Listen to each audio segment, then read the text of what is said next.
Hello. Sir आवाज नहीं आ रही है।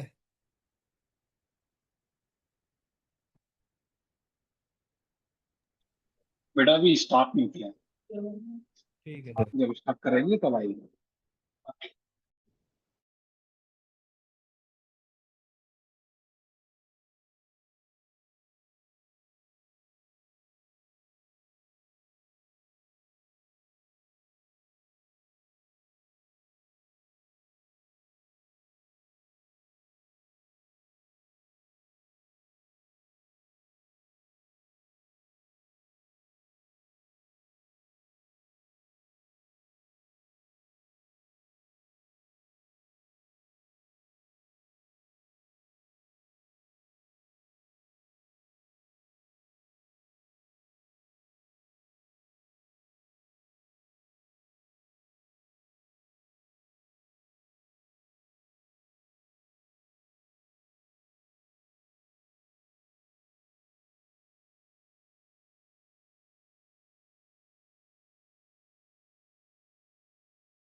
क्लास कब से स्टार्ट होगी फिर?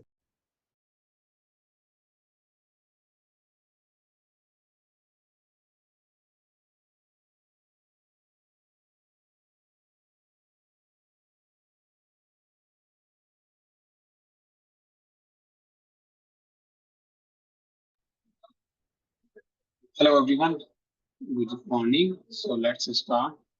आज का हम लोग स्टार्ट करते हैं। और मैंने कल आफ्टर द क्लास कुछ बच्चों के इश्यूज को रिजॉल्व किया था इंस्टॉलेशन से रिलेटेड। और रात में भी मैंने उन लोगों को टाइम दे दिया था थोड़ा सा। 2 या 3 बच्चे रात में भी कनेक्ट हुए थे तो उनके भी रिजॉल्व हो गए थे। अभी सुबह भी मैंने 2-3 बच्चों का किया है। एंड आई होप कि अब शायद कोई बचा नहीं होगा। अगर फिर भी कोई रह गया है कि जिसका इंस्टॉलेशन नहीं हुआ है, प्रैक्टिस नहीं कर पा रहा है, तो वो करवा ले आज के दिन। राइट, क्योंकि अब और ज्यादा लेट मत करो। तीसरा दिन है हमारे पास आज। तो आज आप ये चीजें कर लो, क्योंकि मैं आपको बता दूं, अगर कोई सिर्फ ज्वाइन करने के लिए आता है फोन से लैपटॉप से और कोई इंस्टॉलेशन नहीं कर रहा है, उसको लग रहा है कि बस थोड़ा बहुत प्रैक्टिकल है, बाकी तो थ्योरी ही पढ़ाएंगे सब, बट मैं आपको याद दिला दूं अच्छे से कि ये साइबर सिक्योरिटी का कोर्स है, इसमें थ्योरी नहीं होती। राइट, कोई थ्योरी नहीं होती इसमें। सब कुछ प्रैक्टिकल होता है, बिना प्रैक्टिकल के कुछ नहीं होगा। तो जिसको सीखना है वो प्रैक्टिकल करे।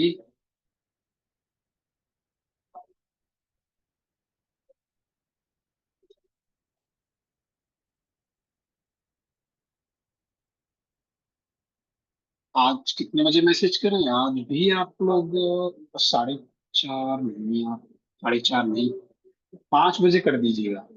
5 बजे से मैं आप लोगों का जो इशू है वो रिजॉल्व करना स्टार्ट कर दूंगा। राइट। तो वैसे तो ज्यादातर सबका हो गया होगा, है ना?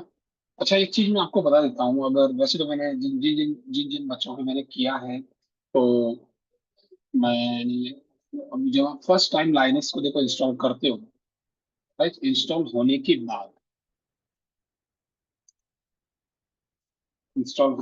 बाद करना क्या है? क्योंकि इंस्टॉल होने के बाद आपकी कुछ कमांडें काम नहीं करेंगे। तो सबसे पहले हमेशा, क्योंकि देखो जिनके साथ जिन बच्चों का हो गया है उन्हें तो कोई प्रॉब्लम नहीं है। आपको सबसे पहले अपना टर्मिनल ओपन करना है। टर्मिनल ओपन करने के बाद सबसे पहले आप अपने सिस्टम को ना अपडेट करो। तो करेंगे किससे? एपीटी अपडेट कमांड से। तो ये एपीटी अपडेट कमांड से आप अपने सिस्टम को अपडेट करोगे। जब तक आप अपने सिस्टम को अपडेट नहीं करोगे तो बाकी की जो चीजें हैं, बाकी जो कमांडें हैं, वो चलने में प्रॉब्लम आती है। राइट, नॉट फाउंड या पैकेज पैकेज वाली प्रॉब्लम आएगी। तो एक बार एपीटी अपडेट कमांड हो जाएगी, चल जाएगी, उसके बाद आप कोई भी कमांड चला सकते हैं। तो ये सबसे मोस्ट इम्पोर्टेंट चीज है कि जब भी आप फ्रेश लिनक्स को इंस्टॉल करें तो हमेशा उसे अपडेट कर लें। अपडेट करने के बाद आप कुछ भी कर सकते हैं। राइट। चलिए फिर शुरू करते हैं हम लोग आज का सीन। तो कल मैंने आप लोगों को एपीटी एपीटी शो कमांड का मैंने वो दिखाया था कि एपीटी शो कमांड कैसे यूज करते हैं। वीडियो में भी मेंशन है। कोई भी किसी भी कमांड का, किसी भी टॉपिक का मैं रिपीटेशन नहीं करूंगा। कोई बच्चा बोलता है, उसका रीजन है बिकॉज मैं देखो रिकॉर्ड कर रहा हूँ ना। तो अगर मैं रिकॉर्ड कर रहा हूँ तो आपको वैसे भी रिपीटेशन मिल जाएगा उसमें। लेकिन हम एक ही क्लास के अंदर बार बार किसी चीज को रिपीट करेंगे तो प्रॉब्लम आएगी, हमारा टाइम लगेगा। अब मैं आपको आप एपीटी अपग्रेड जो दूसरी कमांड है उसका बता देता हूँ कि एपीटी अपग्रेड कमांड कैसे काम करेगी। अब ये जो एपीटी फुल अपग्रेड कमांड होती है, ये क्या करती है? Check update for all installed package and then prompt to download install. ये इस कमांड से क्या होता है? एपीटी फुल, पहले मैं रूट यूजर बन जाता हूँ, बिना रूट यूजर के ये कमांड काम नहीं करेगी। ठीक है, finally I am the root user. अब एपीटी फुल अपग्रेड जब आप इस कमांड को रन करते हो तो आपके सिस्टम में जितनी भी सॉफ्टवेयर या टूल्स इंस्टॉल्ड हैं, लाइनेक्स के अंदर जितने भी टूल्स इंस्टॉल्ड है उनको अपग्रेड करने के लिए, क्योंकि वो जो टूल्स इंस्टॉल्ड हैं वो कॉन्टिन्यूसली अपडेट होते रहते हैं, उनकी कोडिंग बदलती रहती है। तो आपको अपने सिस्टम में अपग्रेड करके यानी कि लेटेस्ट टूल ही रखने हैं, ठीक है। तो इस वाली कमांड को जब आप चलाओगे तो ये मेरे सिस्टम में तो ये अपडेटेड है कंप्लीटली, राइट। हर चीज अपग्रेड है, कुछ भी रिमेनिंग नहीं है, सब कुछ 0 0 दिखा रहा है। लेकिन आप लोगों के सिस्टम में आपको ये अपग्रेड करना पड़ेगा। तो आपका जो अपग्रेड होगा वो या तो देखो 2 GB का होगा या 2.5 GB का होगा या फिर 1 GB का अपग्रेड होगा, तो आपको उसे अपग्रेड कर लेना। लेकिन अभी नहीं, बाद में क्लास के बाद कर लेना, बट अभी मत करना, ठीक है। तो ये आपके सिस्टम के अंदर जितने भी टूल है उनको अपग्रेड करने के अंदर। उसके बाद आता है APT remove. APT remove tool होता है किसी भी टूल को रिमूव करने के लिए। कोई भी टूल आपको रिमूव करना है, मतलब अनइंस्टॉल करना है, तो एपीटी रिमूव जैसे जी एडिट, तो मुझे ये वाला टूल अनइंस्टॉल करना है, तो मैं इसको अप्लाई कर सकता हूँ। तो आप देखोगे यहाँ पे ये मना कर रहा है कि ये वाला टूल इंस्टॉल्ड ही नहीं है, तो रिमूव क्या करोगे। तो लेट्स मान लेते हैं कि पहले मैं ना इंस्टॉल कर लेता हूँ कि एपीटी इंस्टॉल।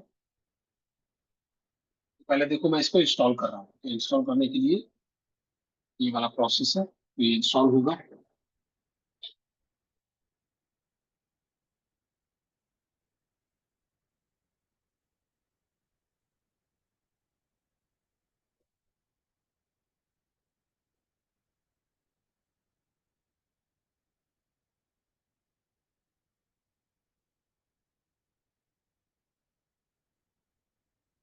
ठीक है, तो अब ये इंस्टॉल हो चुका है। अब मान लेते हैं कि मुझे अब इसे अनइंस्टॉल करना है, तो एपीटी रिमूव और टूल का नाम आप दे दोगे तो ये अनइंस्टॉल हो जाएगा। ठीक है, हो गया, कोई प्रॉब्लम नहीं होगी। तो इस तरीके से आप अनइंस्टॉल कर सकते हो। नेक्स्ट है एपीटी डिपेंड्स। मतलब अगर मान लो किसी भी टूल की आपको, जैसे कोई भी एक टूल होता है ना, तो वो डायरेक्ट काम नहीं करता। उस टूल को काम करने के लिए 4 5 और छोटे छोटे टूल्स की जरूरत पड़ती है, राइट। जैसे मैं इसको रिमूव कर रहा हूँ, मैंने इसको रिमूव कर दिया, लेकिन सिर्फ यही टूल रिमूव हुआ है, इसकी डिपेंडेंसी कौन कौन सी है ये, तो ये इसकी डिपेंडेंसीज है। ये डिपेंडेंसीज रिमूव नहीं हुई, राइट। सिर्फ टूल रिमूव हो गया है, लेकिन जब मैंने इंस्टॉल किया था तो ये भी इंस्टॉल हुआ, ये सारे के सारे टूल भी इंस्टॉल हुए। तो जब आप रिमूव करते हो तो सिर्फ जब आप रिमूव करते हो तो सिर्फ जो टूल होता है सिर्फ वही रिमूव होता है, उसकी डिपेंडेंसीज ये रिमूव नहीं होती, राइट। तो अगर मान लो आपको इनको भी रिमूव करना हो, तो क्योंकि जब जब टूल ही रिमूव हो गया तो ये डिपेंडेंसीज का क्या करोगे, इनको भी रिमूव करना पड़ेगा ना। तो इसको रिमूव करने के लिए आप ये वाली कमांड रन करोगे, एपीटी ऑटो रिमूव। ठीक है, तो एपीटी ऑटो रिमूव मैंने टाइप कर दिया है। जब आप इसे रन करोगे तो ये जितनी भी डिपेंडेंसीज हैं एक्स्ट्रा, जिनका कोई काम नहीं है, उनको ये रिमूव कर देगा।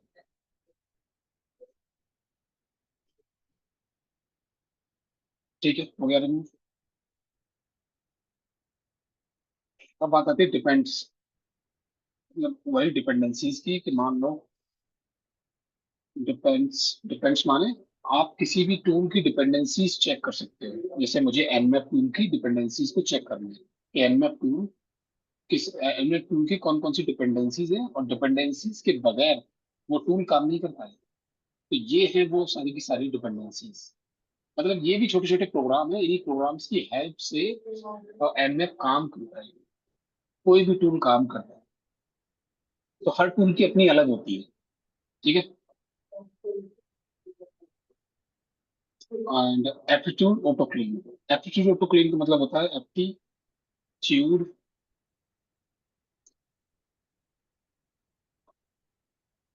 स्पेलिंग सही है ना।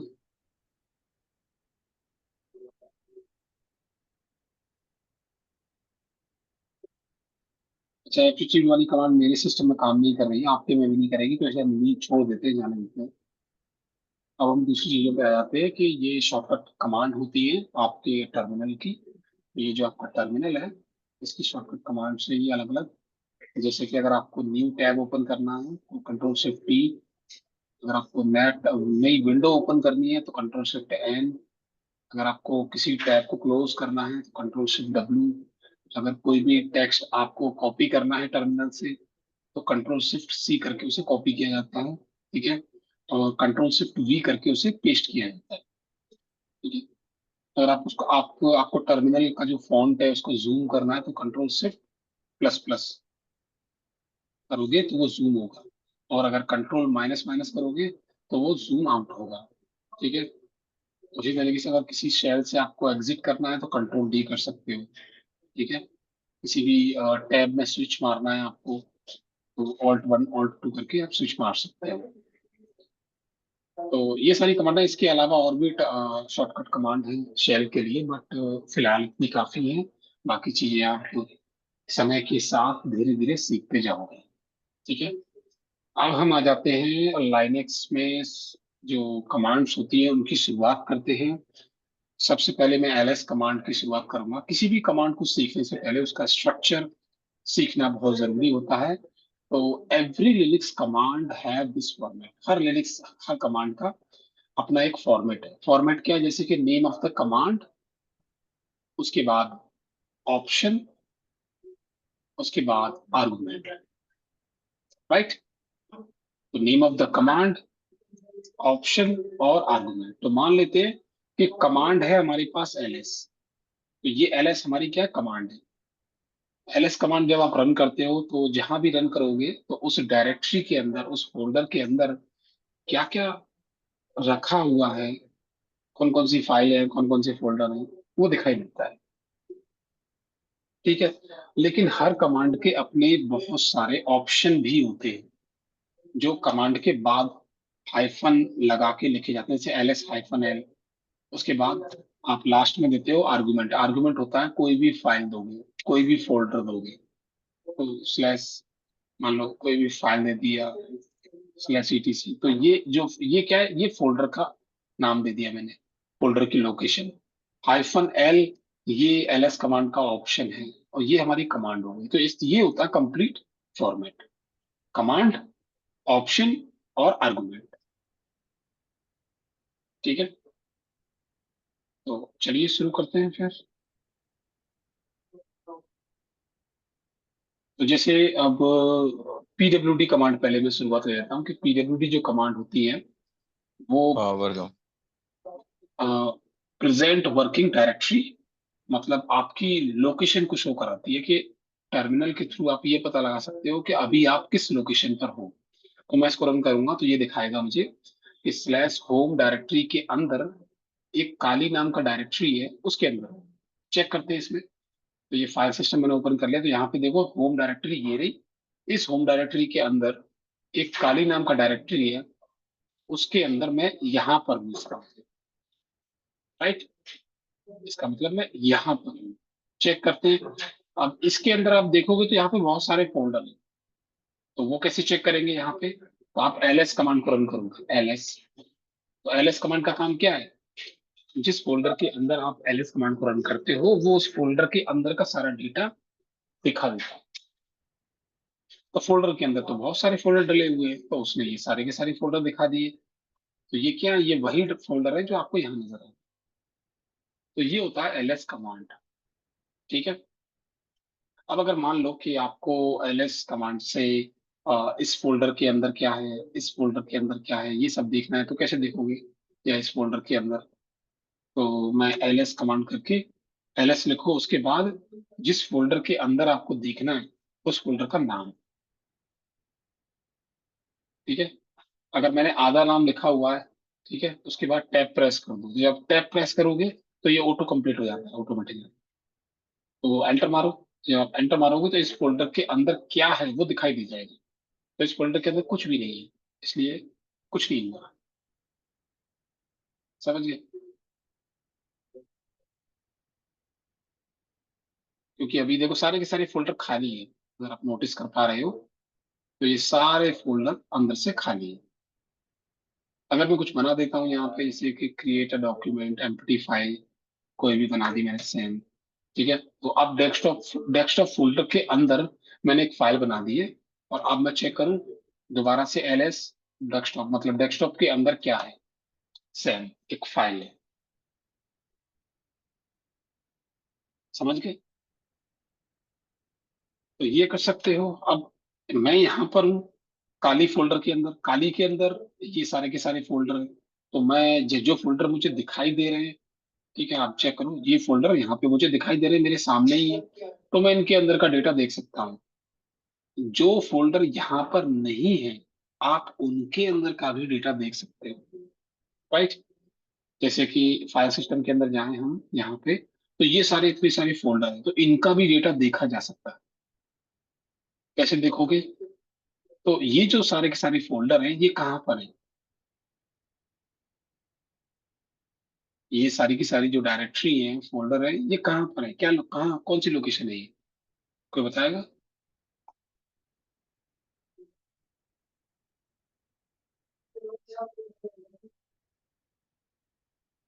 रूट, एकदम सही बोला। राइट, एकदम सही। तो ये सारे के सारे जो फोल्डर हैं, इसकी लोकेशन है रूट, रूट फाइल सिस्टम। तो अगर आप इन फोल्डरों के अंदर का डेटा देखना चाहते हो, तो आपको एलएस और रूट फाइल सिस्टम, तो रूट स्लैश को क्या बोलते हैं? रूट स्लैश को बोलते हैं रूट। तो रूट फाइल सिस्टम, और इसके अंदर ये सारे के सारे फोल्डर हैं। तो इनके अंदर किस फोल्डर के अंदर का डेटा आपको देखना है? राइट? तो जैसे मान लेते हैं MNT के अंदर का देखना है, तो MNT इसके अंदर कुछ नहीं है इसके अंदर। चलो किसी और के अंदर का देखते हैं। जैसे कि होम, होम के अंदर का देखते हैं, क्योंकि यहाँ पे होम फोल्डर भी है ना, ये देखो। तो होम के अंदर एक काली नाम का फोल्डर है। तो इस तरीके से आप देख सकते हो। अगर आप ये स्लैश नहीं लगाओगे, तो फिर ये लोकेशन गलत हो जाएगी। राइट? तो ये मना कर देगा। अगर आप स्लैश नहीं लगा रहे हो, इसका मतलब वो इस फोल्डर के अंदर देख रहा है। इसके अंदर तो होम नाम का कोई फोल्डर ही नहीं है, आप देख लो। तो अगर आप स्लैश लगा रहे हो, इसका मतलब ये रूट फाइल सिस्टम से देख रहा है। इसी तरीके से एक ETC नाम का फोल्डर है, उसके अंदर का भी डेटा देख सकते हो। तो ये देखो, ये ETC फोल्डर के अंदर का सारा डेटा है। इसमें फाइल भी है, फोल्डर भी है, बहुत कुछ है इसके अंदर। ठीक है। अब ये तो नॉर्मल हो गया। अब LS कमांड के ऑप्शन देख लेते हैं, जैसे कि LS हाइफन हाइफन हेल्प, मतलब LS कमांड को कैसे यूज करें। राइट? तो ये हेल्प मेन्यू निकल के आ जाएगा आपके सामने, कि ये LS कमांड का हेल्प मेन्यू है। और हेल्प मेन्यू में आपको बताया जाता है कि आप इसमें और क्या क्या यूज कर सकते हो। तो जैसे देखो, हाइफन ए है, कैपिटल ए है, कैपिटल सॉरी स्मॉल बी है, capital B, small C, capital C, small D, capital D. तो ये अलग अलग ऑप्शन है। ये क्या है? ये ऑप्शंस। ठीक है, ये क्या है? ऑप्शंस है। तो ये वाले ऑप्शन भी यूज कर सकते हैं हम लोग। जैसे कि कैसे यूज करेंगे? जैसे कि LS मैंने किया तो ये नजर आ रहा है, सिंपल। अगर मैं LS हाइफन एल करूंगा, तो ऐसे नजर आएगा। जब ऐसे नजर आएगा, तो हमें इंफॉर्मेशन भी ज्यादा मिल रही है यहाँ पे। क्या क्या मिल रहा है? जैसे कि परमिशन, किस फोल्डर पर क्या परमिशन है वो दिखाई दे रहा है, और किस फोल्डर का मालिक कौन है वो भी दिखाई दे रहा है। ठीक है, ये साइज, ये किस डेट को ये फोल्डर बनाया गया था, क्या टाइम था जब ये फोल्डर बनाया गया था, वो भी नजर आ रहा है। तो ये सारे के सारे फोल्डर तो देखो ऑटोमेटिकली बने हुए आते हैं। अभी मान लो मैं कुछ अलग से बना देता हूँ।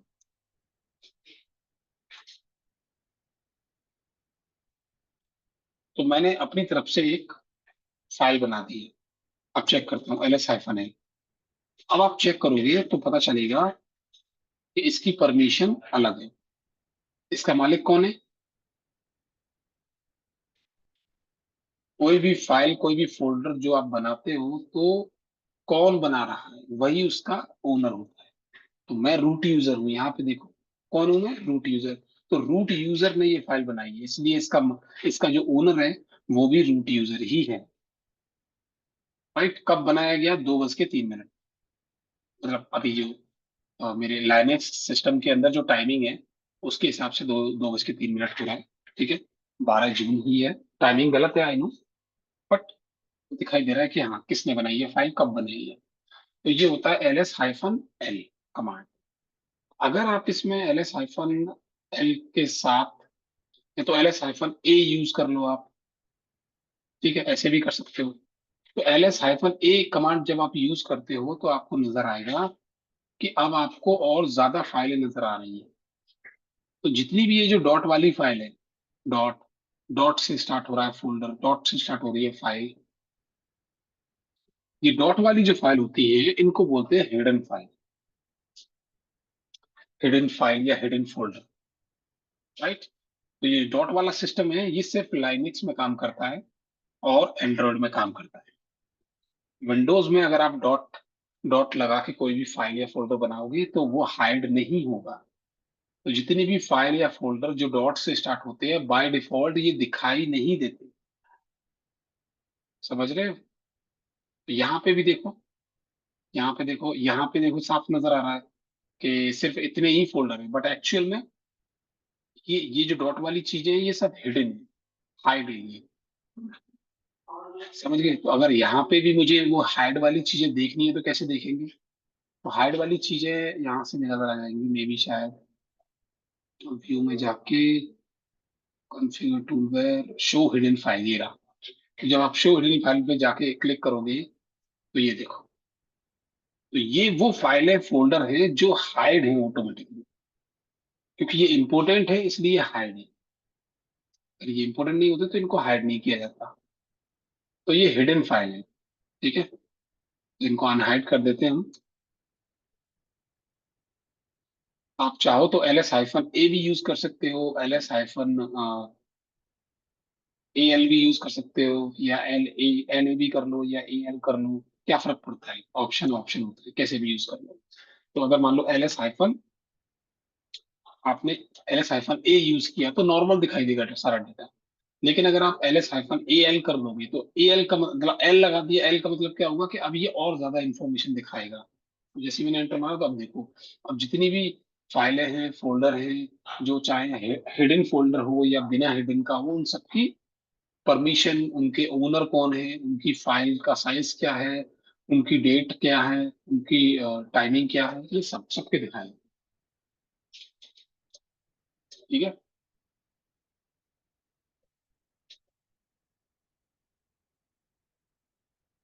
तो अगर मान लो आपको स्पेसिफिकली ls-l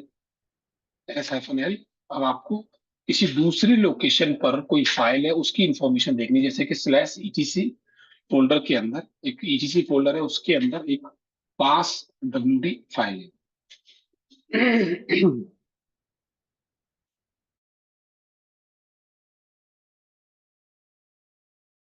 तो एक पास wd फाइल है और उसकी इंफॉर्मेशन देखनी है मुझे। तो तो ये देखो, तो उसने दिखा दी। तो ये इसकी परमिशन है, ये इसका ओनर है, और ये फाइल का साइज है, और ये डेट है कब इसको बनाया गया, अप्रैल।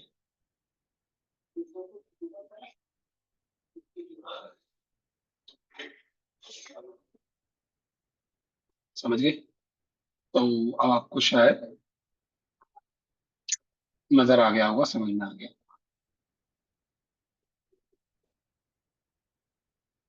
तो इतना हो गया। अब आता है कि मैन कमांड। जो मैन कमांड होती है ये होती है मैन कमांड। तो मैन कमांड का काम होता है कि what manual page do you want. तो मैन कमांड का काम सिर्फ इतना है कि किसी भी कमांड को अगर आपको जानना है, समझना है कि यार ये कमांड का काम क्या है, इस कमांड का काम क्या है, इससे होता क्या है, तो आप मैन कमांड के आगे लिख दोगे उस कमांड के बारे में कि मैन, उसके बाद ls। मतलब मैं जानना चाहता हूं कि ls कमांड का यूज क्या है, कैसे यूज करते हैं इसे, तो मैन कमांड मुझे बताएगी। एंटर मारोगे, जैसे आपने एंटर मारा तो अब देखो ये ls कमांड के बारे में सब कुछ बताएगा डिटेल्ड वाइज। ठीक है, सारी चीजें डिटेल्ड वाइज लिखी हुई है। और ये आपका क्विट करने के लिए, तो अगर मैं क्यू प्रेस करूंगा, ठीक है, क्यू प्रेस करूंगा, क्विट कर लूंगा। मैंने क्विट कर लिया, बाहर आ गया। उसी तरीके से कोई और कमांड है, जैसे pwd कमांड के बारे में जानना है मुझे, तो pwd कमांड के बारे में आ जाएगा सब कुछ, ठीक है। तो ये होता है मैन कमांड का scene, find information about command. अब आते हैं हम लोग cd pwd command. pwd command मैंने आपको ऑलरेडी बता दिया है वैसे तो, बट सीडी कमांड मेनली, क्योंकि यहाँ पे सीडी कमांड के बारे में मैं बताने वाला हूँ, उसमें पीडब्ल्यूडी भी ही यूज होगा। तो बिना पीडब्ल्यूडी के सीडी नहीं समझ पाओगे। सीडी, अब ये जो सीडी कमांड होती है, इसका जो फुल फॉर्म है वो है चेंज डायरेक्टरी। सीडी माने चेंज डायरेक्टरी। सीडी कमांड का जो यूज होता है वो होता है डायरेक्टरी चेंज करने के लिए। जैसे कि अभी देखो, मैं यहाँ पर इधर देखो, मैं कहाँ हूँ? मैं यहाँ पर हूँ, किसके अंदर हूँ? काली फोल्डर के अंदर हूँ। ठीक है। अभी मुझे जाना है डॉक्यूमेंट फोल्डर के अंदर। ठीक है। तो मैंने क्या किया, अपना ये माउस का कर्सर लिया, डॉक्यूमेंट पर क्लिक किया और मैं उसके अंदर आ गया। उसी तरीके से मैं म्यूजिक वाले पे क्लिक करूंगा तो मैं उसके अंदर आ गया। उसी तरीके से मैं पिक्चर फोल्डर पे क्लिक करूंगा तो उसके अंदर आ गया। अब मुझे दोबारा से काली के अंदर जाना है तो मैंने काली पे क्लिक कर दिया तो मैं दोबारा से काली के अंदर आ गया। तो ये तो ग्राफिकल वे है। कमांड से कैसे करेंगे? कमांड से कैसे अपनी लोकेशन चेंज करें? जैसे कि अभी मैं काली फोल्डर के अंदर हूं। अब मुझे जाना है डेस्कटॉप फोल्डर के अंदर। तो मैं क्या करूंगा? C D, change directory. अब किस किस फोल्डर के अंदर जाना है? जो फोल्डर मेरे सामने है, तो मैं उसका नाम डायरेक्टली ऐसे लिख दूंगा, सी डी डेस्कटॉप। ठीक है। इस तरीके से एंटर मारूंगा तो ये देखो, अब मैं किसके अंदर आ गया? डेस्कटॉप के अंदर। चेक करो डेस्कटॉप डेस्कटॉप फोल्डर के अंदर क्या क्या है। एलएस कमांड से आप चेक कर सकते हो। तो ये दिखाई दो, लोकेशन चेंज चेक करनी है आपको, पीडब्ल्यूडी कमांड आपको वेरीफाई करा देता है कि हाँ आपकी लोकेशन डेस्कटॉप फोल्डर है। तो अभी मैं किसके अंदर हूँ? डेस्कटॉप के अंदर। अब मुझे मान लो बाहर निकलना है, तो कैसे निकलूंगा बाहर? मतलब बाहर निकलूंगा तो कहाँ आ जाऊंगा? दोबारा से खाली के अंदर आ जाऊंगा ना। तो बाहर निकलने के लिए मैं सीडी डॉट डॉट का यूज करूंगा। ठीक है। या तो सीडी डॉट डॉट या स्लैश भी लगा सकते हो, कोई प्रॉब्लम नहीं है। तो सीडी डॉट डॉट का मतलब होता है कि एक, मतलब किसी भी डायरेक्टरी से बाहर निकलना। तो मैंने सीडी डॉट डॉट किया, या फिर यूं कह सकते हो कि एक स्टेप बैक जाना। तो मैंने एंटर मारा तो ये देखो, अब मैं डेस्कटॉप फोल्डर से बाहर निकल आया हूं। कहां पर हूं? खाली के अंदर। ठीक है। एक चीज और कर देते हैं समझाने के लिए, कि मैं यहाँ पे ना एक फोल्डर और बना देता हूँ। तो अब मैं क्या करता हूँ, मैं एलएस करके मैंने चेक किया। तो अब मैं क्या करता हूँ, दोबारा से ना डेस्कटॉप के अंदर जाता हूँ। ठीक है। और डेस्कटॉप के अंदर दोबारा गया तो मैंने टैब प्रेस करूंगा। टैब प्रेस किया तो इसके अंदर भी क्या है? तो इसके अंदर भी क्या है? एक और फोल्डर है। तो जब इसके अंदर एक और फोल्डर है तो मैं उसके अंदर भी जा सकता हूँ। राइट। तो अगर जाना है तो जाओ, अदरवाइज नहीं जाना है तो मत जाओ। जैसे मैं नहीं जाना चाहता तो मैं इसको हटा देता हूँ, तो सिर्फ डेस्कटॉप फोल्डर के अंदर हूँ मैं। अब मैं सिर्फ एंटर मारूंगा तो ये देखो, मैं डेस्कटॉप के अंदर आ गया। चेक करो इसके अंदर क्या है? इसके अंदर एक फाइल है, एक फोल्डर है। अब दोबारा से इस फोल्डर के अंदर जाना है तो फिर से सीडी लगा दो, सीडी टेस्ट। तो ये देखो, मैं टेस्ट फोल्डर के अंदर आ गया। ठीक है, दिख रहा है ना? तो मैं टेस्ट फोल्डर के अंदर, अब चेक करो लोकेशन, स्लैश होम के अंदर खाली, खाली के अंदर डेस्कटॉप, डेस्कटॉप के अंदर टेस्ट। तो मैं टेस्ट के अंदर हूँ। अब मान लो कि मुझे दोबारा से वापस जाना है, लेकिन डायरेक्टली काली के अंदर जाना है। एक एक करके नहीं जाना कि पहले टेस्ट से बाहर निकलूंगा, फिर डेस्कटॉप से बाहर निकलूंगा, फिर जाके काली पे पहुंचूंगा। मुझे एक बार में जाना है, तो एक बार में कैसे जाएंगे? बाहर निकलने के लिए होता है डॉट डॉट स्लैश, एक स्टेप बैक जाने के लिए। तो मैं एक स्टेप बैक निकला तो कहाँ आ जाऊंगा? टेस्ट से बाहर आ जाऊंगा। फिर मैं स्लैश डॉट डॉट स्लैश एक और स्टेप बाहर। जब एक और स्टेप बाहर निकलूंगा तो, सॉरी, तो जब मैं एक और स्टेप बाहर निकलूंगा तो डेस्कटॉप से भी बाहर आ जाऊंगा। तो इसका मतलब मैं काली के अंदर आ जाऊंगा। तो दो बार मैंने लिखा है ये, दो बार मतलब दो फोल्डर से बाहर। समझ के? तो जैसे ही मैं एंटर मारूंगा, देखना मैं डायरेक्टली काली के अंदर आ जाऊंगा। ये देखो, डायरेक्टली काली के अंदर। तो मैं एक साथ दो फोल्डर से बाहर आ गया। जब मैं एक साथ एक बार में दो फोल्डर से बाहर आ सकता हूँ, तो एक बार में दो फोल्डर के अंदर भी आ सकता हूँ। दोनों का तो लोकेशन मुझे प्रॉपर देनी पड़ेगी कि किसके अंदर जाना है। डेस्कटॉप के अंदर, डेस्कटॉप के अंदर भी कुछ और है, तो टेस्ट नाम का एक फोल्डर है, उसके अंदर जाना है। उसके अंदर भी कुछ है, कुछ नहीं है। एंटर मारो। जैसे ही एंटर मारोगे तो ये देखो डायरेक्टली आप टेस्ट फोल्डर के अंदर चलेगी, बिना डेस्कटॉप के अंदर जाए। राइट। डेस्कटॉप के अंदर आप डायरेक्टली नहीं गए हो, डायरेक्टली सीधा डेस्कटॉप को क्रॉस करके सीधा डेस्क के अंदर चलिए। ये तो वो हो गया कि भाई चलो एक बार और बाहर निकलते। C dot dot, C dot dot, तो खाली के अंदर आ गया मैं फिर से बाहर। ठीक है। अब ये तो डेस्कटॉप फोल्डर की बात थी क्योंकि वो यहीं पर है, मेरे पास है। अगर मान लो मुझे किसी और फोल्डर पर जाना है जो यहाँ नहीं है, तो किसी और फोल्डर पर जाना है आपको, तो स्टार्टिंग में स्लैश लगाना पड़ेगा। स्लैश अब किस फोल्डर में जाना है वो आप यहां से डिसाइड कर लो, इनमें से किसके अंदर जाना है। राइट, तो वो आप उसका पाथ दे दो, लोकेशन दे दो उसकी, slash var W W H T M L, तो मुझे इस फोल्डर के अंदर जाना है। अगर वेर के अंदर जाना है तो वेर का नाम दे दो। अगर डब्ल्यू डब्ल्यू के अंदर जाना है तो वेर डब्ल्यू डब्ल्यू दे दो। अगर एच टी एम एल के अंदर जाना है तो पूरा पाथ दे दो। मैंने पूरा पाथ दे दिया, तो एंटर मारूंगा तो ये देखो, तो मैं कहाँ पर हूँ, H T M L folder के अंदर हूँ। इसके अंदर क्या है, इसके अंदर फाइलें डली हुई है ऑलरेडी।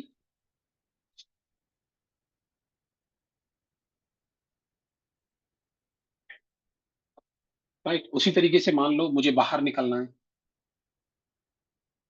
तो अगर आप तो मुझे बाहर निकलना है, तो बाहर निकलने के लिए क्या करना होगा बताओ।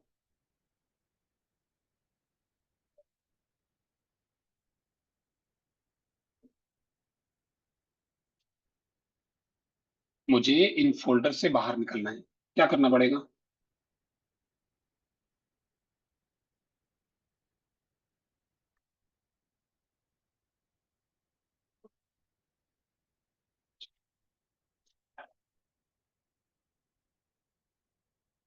सी डी डॉट डॉट, हाँ सी डी डॉट डॉट करना पड़ेगा, एकदम सही है। तो अगर मैं सी डी डॉट डॉट करता हूँ, अगर एक बार करूंगा तो एक फोल्डर बाहर आ जाऊंगा, ये देखो H T M L folder से बाहर आ गया। अगर मैं एक और बार करूंगा सी डी डॉट डॉट, तो डब्ल्यू डब्ल्यू फोल्डर से भी बाहर आ गया। ठीक है, ये देखो डब्ल्यू डब्ल्यू फोल्डर। अब मैं किसके अंदर हूँ, मैं वेर फोल्डर के। अगर मुझे इससे भी बाहर निकलना है तो मैं एक बार और कर दूंगा।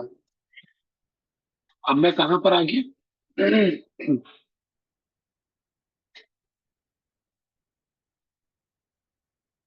अब अगर आप चेक करोगे तो मैं रूट फाइल सिस्टम के अंदर आ गया हूँ। समझ गए कहाँ पर आ गया मैं। अब मैं रूट का जो फाइल सिस्टम है उसके अंदर आ गया। और रूट फाइल सिस्टम में क्या है, रूट फाइल सिस्टम में ये सारी की सारी डायरेक्टरी है। चेक करें, रूट फाइल सिस्टम में मैं एलएस करता हूँ तो ये देखो, तो ये सारी की सारी रूट फाइल सिस्टम की डायरेक्टरी है, फोल्डर ये वाली। राइट। अब मुझे तो कहाँ जाना है, मुझे जाना है काली फोल्डर के अंदर। तो आपको पूरा का पूरा पाथ देना पड़ेगा कि मुझे जाना है कहाँ पे। तो काली फोल्डर कहाँ है, होम फोल्डर के अंदर है, तो ये रहा होम फोल्डर। तो पहले इसके अंदर चलो, फिर इसके अंदर काली फोल्डर है उसके अंदर चलो। तो ये देखो अब मैं प्रॉपर अपनी सही लोकेशन पे आ गया। तो मुझे इतना सब कुछ करना पड़ा अपनी काली वाली फोल्डर में वापस आने के लिए। कहाँ से, HTML फोल्डर से मुझे काली वाले फोल्डर में आने के लिए देखो कितने सारे स्टेप करने पड़े, यहाँ से लेके देखो कितने सारे, 5 से 6 स्टेप करने पड़े। लेकिन आप एक बार में भी डायरेक्टली आ सकते हो। ठीक है, तो मैं दिखा देता हूँ। जैसे एक बार में आप डायरेक्टली HTML फोल्डर के अंदर जा सकते हो, तो एक बार में आप डायरेक्टली काली फोल्डर के अंदर भी आ सकते हो। तो यहाँ पे ये देखो, सिंगल कमांड, एक कमांड में काम होगा। तो जब चाहो एक कमांड में उसमें जा सकते हो।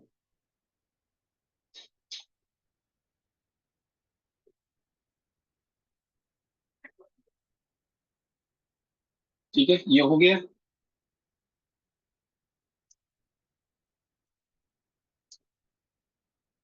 अब देखते हैं हम लोग कि मान लेते हैं कि अगर मैं सिर्फ सीडी कमांड यूज करता हूँ, मैंने सिर्फ सीडी कमांड लिखी और मैं डायरेक्टली एंटर मार रहा हूँ, कुछ नहीं लिख रहा है इसके सामने। ठीक है, मैं सिर्फ सीडी लिखूंगा और कुछ नहीं लिखूंगा और एंटर मारूंगा तो क्या होगा, ये देखो मेरी लोकेशन चेंज हो गई। कहाँ आ गया हूँ मैं आ गया हूँ रूट फोल्डर के अंदर, इस वाले फोल्डर के अंदर। तो मैं अब रूट फोल्डर के अंदर समझे। तो सिर्फ आप जब जब आप ओनली सीडी कमांड लिखते हो तो डायरेक्टली आप रूट फोल्डर के अंदर चले जाते हो। सीडी लिखो या सीडी टाइल्ड लिखो तो मैं दोबारा से अपने उसी लोकेशन पे वापस चला जाता हूँ, होम खाली। अगर मैं सीडी उसके बाद टाइल्ड ऐसे लिखता हूँ, सीडी एंड देन टाइल्ड का ऑप्शन होता है टैब के ऊपर, और जो एस जो फंक्शन लॉक वाला बटन है उसके नीचे एक टाइल्ड का ऑप्शन वाला बटन होता है। अगर आप ये लिखोगे सीडी टाइल्ड उसके बाद एंटर मारोगे, तब भी आप रूट फोल्डर के अंदर आ जाते हैं ऑटोमेटिकली। तो ये शॉर्टकट तरीका होता है, समझ गए। जैसे देखो, जैसे ये विंडो है, ठीक है। अब विंडो में, और मैं मेरी लोकेशन क्या है, मेरी लोकेशन है म्यूजिक फोल्डर, ठीक है। अगर मैं आपसे बोल रहा हूँ कि मुझे सी ड्राइव के अंदर जाना है डायरेक्टली, तो कैसे जाऊंगा, सीडी, अगर मैं dot dot slash dot dot slash dot dot slash 3 बार करूंगा तो मैं 3 फोल्डर से बाहर निकल के सी ड्राइव में चला जाऊंगा। ठीक है, एंटर मारूं तो ये देखो मैं कहाँ आ गया, मैं आ गया सी ड्राइव के अंदर। और अगर मान लेते हैं कि दोबारा से करते हैं फिर से, ठीक है। अब मान लेते हैं कि मुझे दोबारा से सी ड्राइव में जाना है, तो मैं डायरेक्टली सीडी कमांड टाइप करके भी निकल सकता हूँ। तो डायरेक्टली सिर्फ सीडी टाइप करो और एंटर मारो। ओ सॉरी, सीडी के बाद सीधा अच्छा सीडी कमांड सिर्फ टाइप करोगे तो एक फोल्डर पीछे जाओगे। अगर सीडी के बाद स्लैश ऐसे कर दोगे तो आप सी ड्राइव में डायरेक्टली चले जाओगे। तो ये देखो, राइट। तो मैं एक साथ जितने भी फोल्डर होंगे उन सबसे बाहर निकल के डायरेक्टली सीडी ड्राइव में जाऊंगा। तो ये विंडोज का तरीका है। और हाँ, ये हमारे काली का लाइनेक्स का तरीका है। लाइनेक्स में आप सिर्फ सीडी टाइप करोगे तो रूट फोल्डर पे आ जाओगे। रूट फोल्डर में आओगे, विंडो में क्या हो रहा है, सीडी ड्राइव में जा रहे हैं, सी ड्राइव में।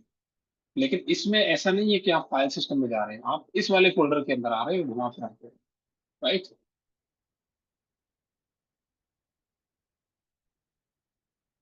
तो ये हो गया, इतना समझ में आ गया सब लोगों को।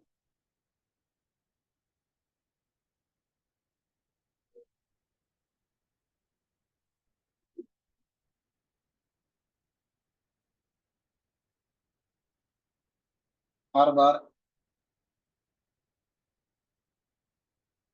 ठीक है।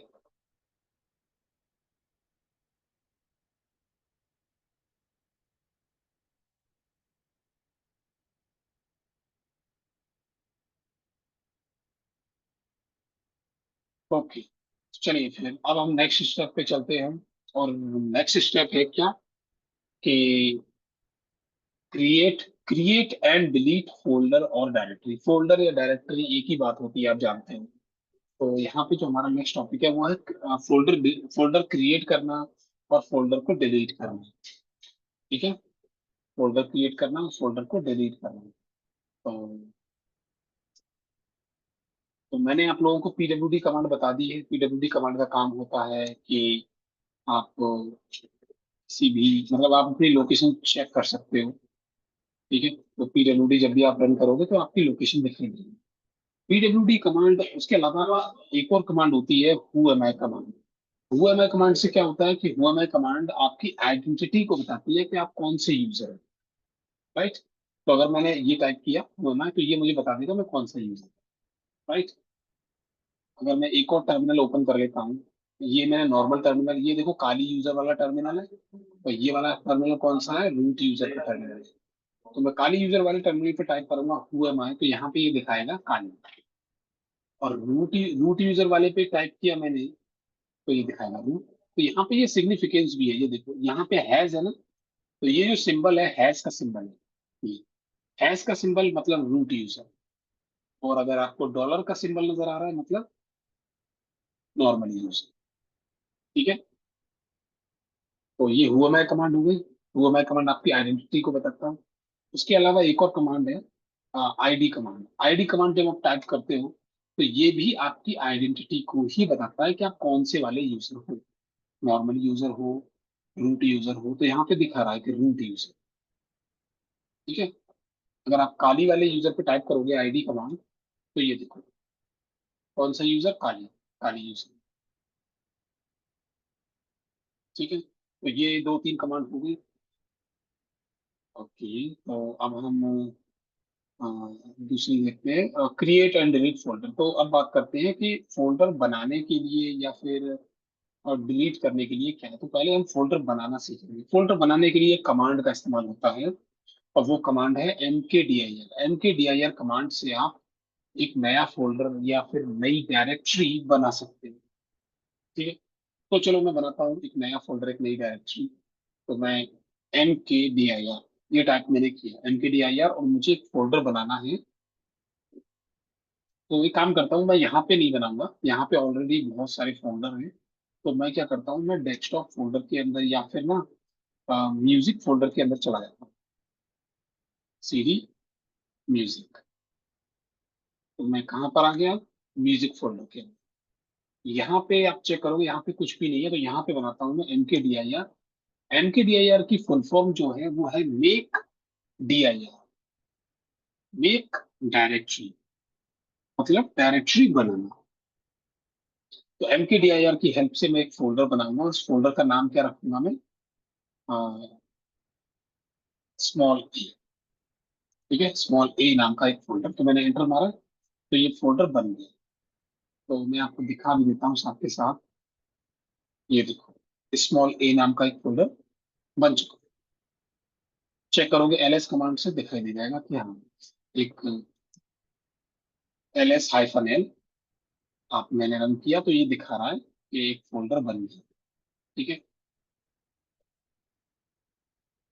अब मुझे mkdir कमांड से मैंने फोल्डर बना लिया। अगर मान लो मुझे एक साथ दो या तीन या चार फोल्डर बनाने हैं, तो एक साथ अगर आपको ज्यादा फोल्डर बनाने हैं तो बी सी डी, मतलब एक साथ मुझे तीन फोल्डर बनाने हैं बी सी डी के नाम से।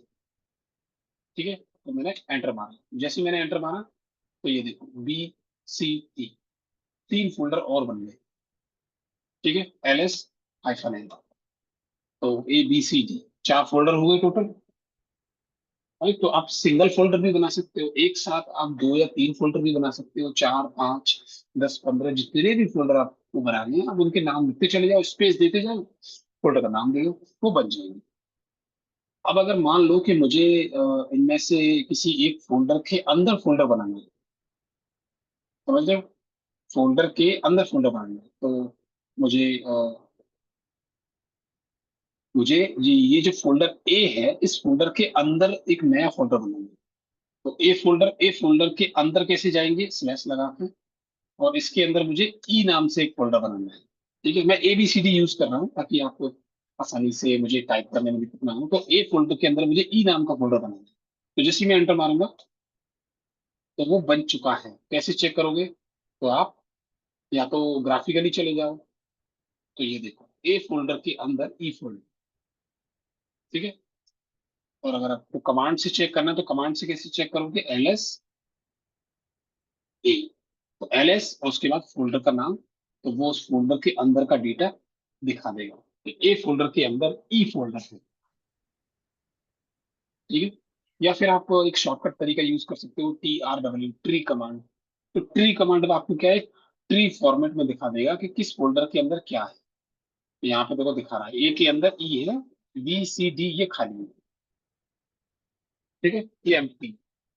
तो ये हो गया। अब ये तो था कि पहले से एक फोल्डर बना हुआ था, उसके अंदर आपने एक नया फोल्डर बनाया। अब मैं आपसे क्वेश्चन कर रहा हूँ कि अब आप एक नया फोल्डर बनाओ और उस नए फोल्डर के अंदर भी एक नया फोल्डर बनाओ, यानी एक साथ फोल्डर बनाओ और फोल्डर के अंदर का फोल्डर बनाओ। ठीक है, फोल्डर और फोल्डर के अंदर का फोल्डर। तो मैं बनाता हूँ, चलो एम के डी आई है, तो अब मैं बनाऊंगा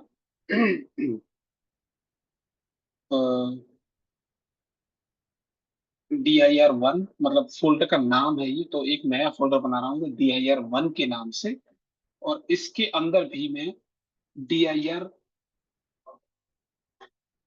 मतलब dir1 फोल्डर के अंदर में dir2 नाम का एक फोल्डर बना रहा हूँ। तो जब मैं ऐसे करूंगा तो मुझे क्या -p का ऑप्शन यूज करना पड़ेगा। मैंने आपको बताया था कि हर कमांड का अपने अलग अलग ऑप्शन होते हैं। mkdir कमांड का एक अलग ऑप्शन है -p। -p का यूज होता है रिकर्सिव। क्या होता है? रिकर्सिव। रिकर्सिव के अंदर रिकर्सिव का मतलब होता है, जैसे आपने सी लैंग्वेज में रिकर्जन पढ़ा है, पढ़ा होगा आई होप। जैसे आप लोगों ने सी लैंग्वेज में रिकर्जन पढ़ा है, ये समथिंग समथिंग वैसे ही है। तो ये रिकर्सिव मेथड है। इसमें क्या होगा कि ये जब आप -p ऑप्शन यूज करते हो, जब आप -p ऑप्शन यूज करते हो तो ये क्या करेगा? क्या ये पहले dir1 फोल्डर बनाएगा? क्योंकि देखो यहाँ पे तो नहीं है dir1 फोल्डर।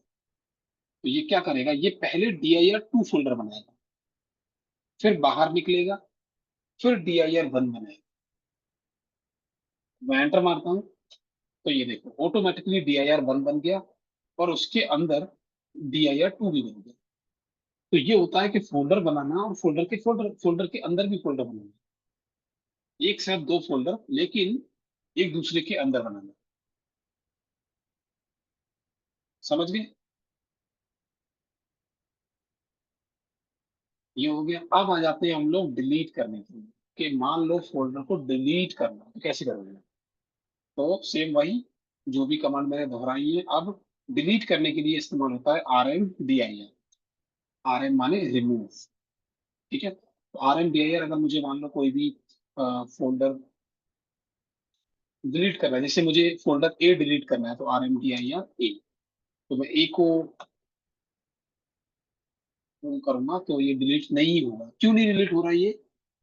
क्योंकि ए के अंदर ऑलरेडी एक और फोल्डर है।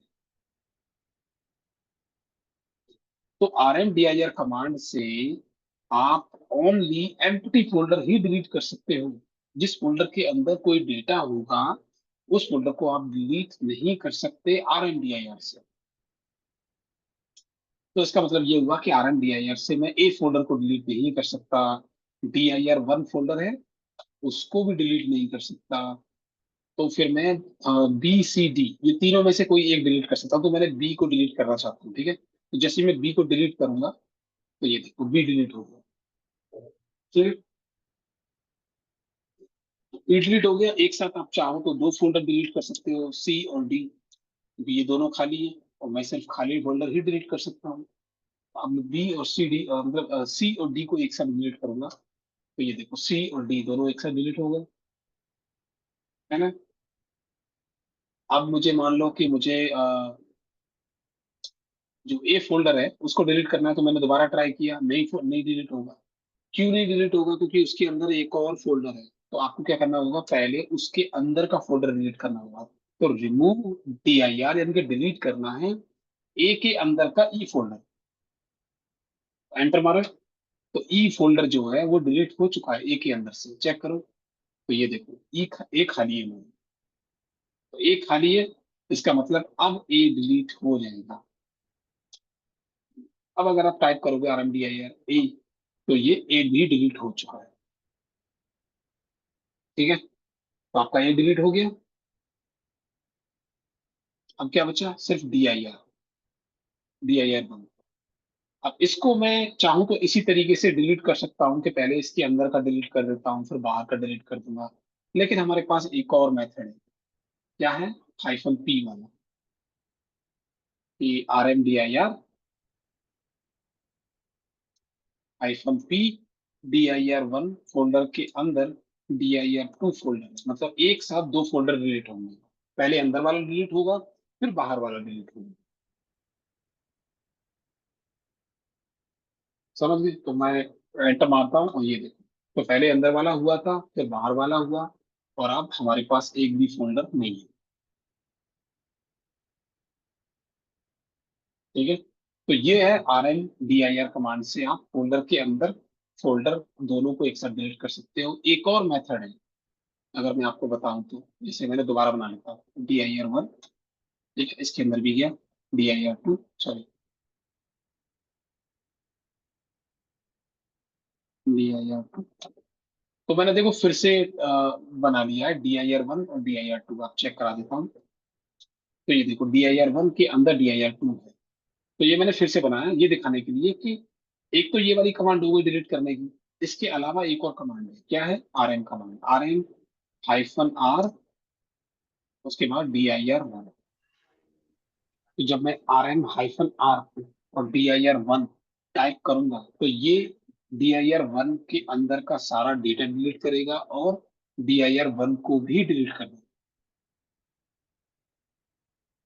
तो ये जो rm कमांड होती है, इसका जो काम है वो फाइलों को डिलीट करना है, लेकिन फोल्डर भी डिलीट कर सकती है इस तरीके से। तो मैं एंटर मारता हूँ, ये देखो, राइट, हो गया। तो इसने भी वही किया, पहले अंदर वाला dir2 को डिलीट किया, फिर 1 को डिलीट किया।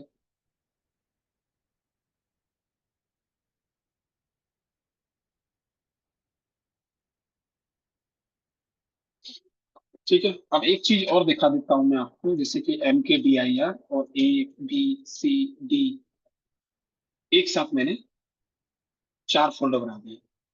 तो एक साथ 4 फोल्डर डिलीट किए जा सकते हैं rmdir, लेकिन डिलीट करने के लिए आपको चारों फोल्डरों के नाम लिखने की जरूरत नहीं है, आप सिर्फ एस्ट्रिक लगा दो। इसको बोलते हैं स्टार या एस्ट्रिक। जब आप स्टार या एस्ट्रिक लगाते हो, उसके बाद एंटर मारोगे तो इसको जो भी दिखाई देगा सबको डिलीट कर देगा।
सॉरी सॉरी सॉरी सॉरी, वो भूल गया था थोड़ा सा। ठीक है, तो अब मैं बताता हूँ आपको कि फाइल कमांड का यूज क्या है। कि फाइल कमांड का जो यूज है वो वो है किसी भी फाइल की इंफॉर्मेशन देना, उसके बारे में बताना। ठीक है, तो अलग अलग टाइप की फाइल, अलग अलग इंफॉर्मेशन होती है, तो हम वही देखते हैं। तो जैसे फाइल कमांड मैंने ली, और फाइल कमांड से मैं जानना चाहता हूँ कि slash ETC slash past WD, मतलब ईटीसी फोल्डर के अंदर एक पास्ट डब्ल्यूडी नाम की एक फाइल है, उसके बारे में मुझे बताओ। तो मैंने एंटर मारा तो ये बता देगा कि ये आस्काई टेक्स्ट फाइल है। आस्काई टेक्स्ट फाइल का मतलब होता है कि वो फाइल जिसका कंटेंट आप रीड कर सकते हो, वो समझ सकते हो। ठीक है, जिसका कंटेंट आप रीड कर सकते हो, समझ सकते हो। लेकिन अगर मैं इसे ये बोलूँ कि slash ETC slash, sorry, slash slash bin, bin folder, और बिन फोल्डर के अंदर क्या फील्ड में, user bin, sorry, bin LS, तो ये देखो, तो यूजर फोल्डर के अंदर एक बिन फोल्डर है, बिन फोल्डर के अंदर एक एलएस नाम का फोल्डर, मतलब एलएस नाम की एक फाइल है, ये फोल्डर नहीं है, एलएस नाम की फाइल है। तो उस फाइल के बारे में बताओ, तो उस फाइल के बारे में इसने बता दिया कि ये एक ELF 64 बिट LSB पाई एग्जीक्यूटेबल फाइल है। ठीक है, तो ये एग्जीक्यूटेबल फाइल है, ये आस्काई टेक्स्ट फाइल नहीं है, मतलब इसके अंदर का जो कंटेंट है वो आप रीड नहीं कर सकते एज अ नॉर्मली। हालांकि जो भी लिखा होगा पढ़ तो सकते हो, लेकिन वो समझने लायक नहीं है, मतलब इंग्लिश में नहीं लिखा हुआ वो, या तो कोई या तो किसी लैंग्वेज से लिखा हुआ, या बैश स्क्रिप्टिंग होगी, मतलब आस्काई टेक्स्ट नहीं है, नॉर्मल टेक्स्ट नहीं है। ठीक है, तो इसने इस फाइल के बारे में बता दिया। वैसे ही अगर कोई इमेज होगी तो इमेज के बारे में बता देगा ये। जैसे मान लेते हैं, जैसे कि मैं ना ये एक स्क्रीन शॉट ले लेता हूँ, या सेलेक्टिव रीजन का, तो मैं यहाँ से लेके यहाँ तक का इतना, ये मैंने स्क्रीनशॉट ले लिया। ठीक है, अब इसको मैं क्या करता हूँ, सेव कर देता हूँ। ओके, डन, सेव कर देते हैं। ठीक है, सेव हो गया। तो कहाँ पे सेव हुआ है, पिक्चर फोल्डर के अंदर ये सेव हो गया। तो मैं क्या करता हूँ, मैं डायरेक्टली डॉट डॉट स्लैश करके बाहर निकलता हूँ, मैं म्यूजिक फोल्डर से बाहर आ गया, और बाहर आके एक फोल्डर है, कौन सा, पिक्चर फोल्डर, उसके अंदर मुझे जाना है, तो मैं अंदर चला गया। राइट, एलएस किया मैंने, तो एक यहाँ पे ये देखो 1.png नाम की एक फाइल है, और मुझे इसके बारे में जानना है फाइल कमांड से। ठीक है, तो 1.png एंड देन फाइल, क्या लिखते हैं इसको, png। तो ये, तो इसने अब मुझे इस पीएनजी, ये जो इमेज फाइल है, इसके बारे में बता दिया कि ये एक पीएनजी इमेज डाटा है, इसका रेजोल्यूशन क्या है, इसका कलर बिट क्या है, और दैट्स इट। तो ये बता दिया। ऐसे ही कोई एक्सेल फाइल होगी, पावर पॉइंट फाइल होती है, ठीक है, टेक्स्ट फाइल होती है, तो उन सब के बारे में भी ये इन्फॉर्मेशन दे देंगे। अब आ जाते हैं हम लोग एक और नए टॉपिक पर, जिस पे हम काम करेंगे कि क्रिएट एंड डिलीट फाइल, यानी कि फाइल बनाना और फाइल को डिलीट। ठीक है, फाइल कैसे बनाते हैं, और फाइल को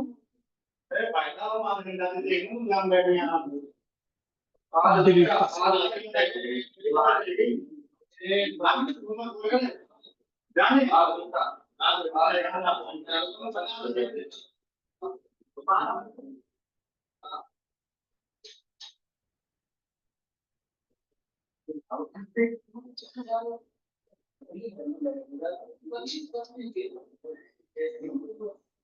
ठीक है जी, तो मैं अब आपको बताता हूँ कि फाइल बनाते कैसे हैं, फाइल को डिलीट कैसे करते हैं। ठीक है, तो यहाँ पे अलग अलग तरीके मैंने दिए हुए हैं, जैसे कि ये अलग अलग, जैसे कि ये ना टूल है, जैसे विम टूल है, नैनो टूल है, तो ये दोनों टूल है। ठीक है, जैसे विंडोज में हमारे पास नोटपैड होता है ना, वैसे, बट नोटपैड ग्राफिकल वो है, और हमारे पास ये जो है ये ग्राफिकल नहीं है। तो विम टूल और नैनो टूल, इन दोनों से फाइल बनती है। बाकी ये जो है ये कमांड है, तो कमांड और टच कमांड, इनसे भी फाइल बनती है।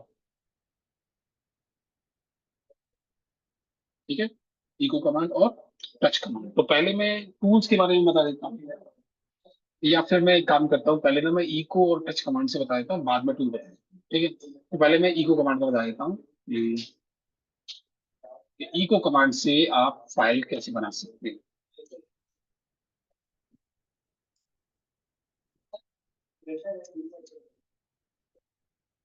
तो अभी मेरा जो फोल्डर है वो खाली है और मुझे सबसे पहले टच कमांड का यूज करना है। टच कमांड से मैं जितनी चाहूँ उतनी फाइल बना सकता हूँ। जैसे कि मैंने ए डॉट टी एक्स टी में बनाना चाहता हूँ, ठीक है, दिखाई भी देगा ए dot T X T. Enter मारा तो ये देखो टेक्स्ट फाइल बन गई। तो ये किस नाम से बनी है? ए डॉट टी एक्स टी। उसी तरीके से मैं अगर एक साथ दो या तीन फाइल बनाना चाहता हूँ तो मैं वो भी बना सकता हूँ। तो ये देखो एक साथ दो फाइल बन गई, touch T X T, B और C dot T X T, right. ये बन गई। पर ये जो फाइल बनी है ये अंदर से खाली होगी, जाहिर सी बात है। अगर आप इन फाइल को ओपन करोगे तो ये अंदर से खाली है, क्योंकि टच कमांड सिर्फ एम्प्टी फाइल बना सकता है, राइट। इसका काम है सिर्फ एम्प्टी फाइल बनाना।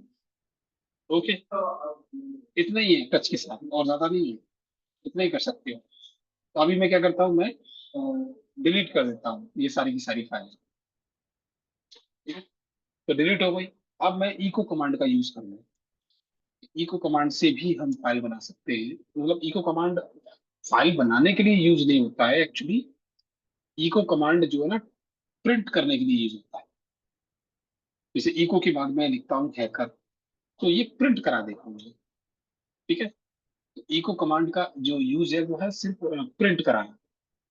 जैसे सी लैंग्वेज में हम प्रिंट एफ का यूज करते हैं प्रिंट कराने के लिए। पाइथन में यूज करते हैं प्रिंट या प्रिंट एफ प्रिंट कराने के लिए। वैसे ही इको यूज करते हैं हम लोग टर्मिनल पर प्रिंट कराने के लिए, ठीक है। तो अगर आप जो भी प्रिंट करा रहे हो उसको अगर आप ये ग्रेटर देन ऑपरेटर का यूज ले लो, और ग्रेटर देन ऑपरेटर के बाद अगर आप file dot T X T या कोई भी फाइल का नाम लिख देते हो, तो वो जो डेटा है ये डेटा इस फाइल के अंदर प्रिंट हो जाएगा,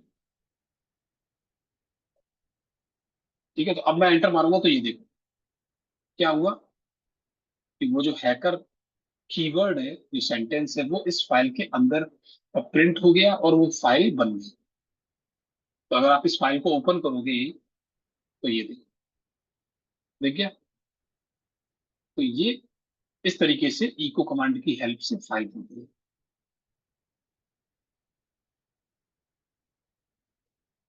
ठीक है। तो ये तो हो गया इको की हेल्प से। अब आ जाते हैं हम लोग विम और नैनो। विम और नैनो में जो नैनो है वो ज्यादा सिंपल है और विम थोड़ा सा टफ है। लेकिन विम को सीखने के लिए आपको प्रैक्टिस ज्यादा करनी पड़ेगी और नैनो के लिए ज्यादा प्रैक्टिस नहीं करनी पड़ेगी। लेकिन मैं आपको सबसे पहले विम सिखाऊंगा कि विम की हेल्प से आप कैसे फाइल बना सकते हैं, ठीक है। तो जरा मुझे एक मिनट दो।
चलिए स्टार्ट करते हैं फिर से।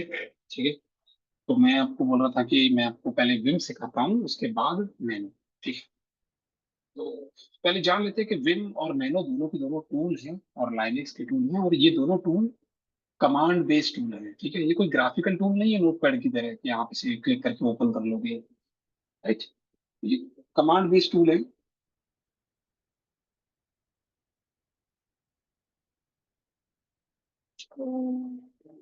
चलिए, इससे होगा।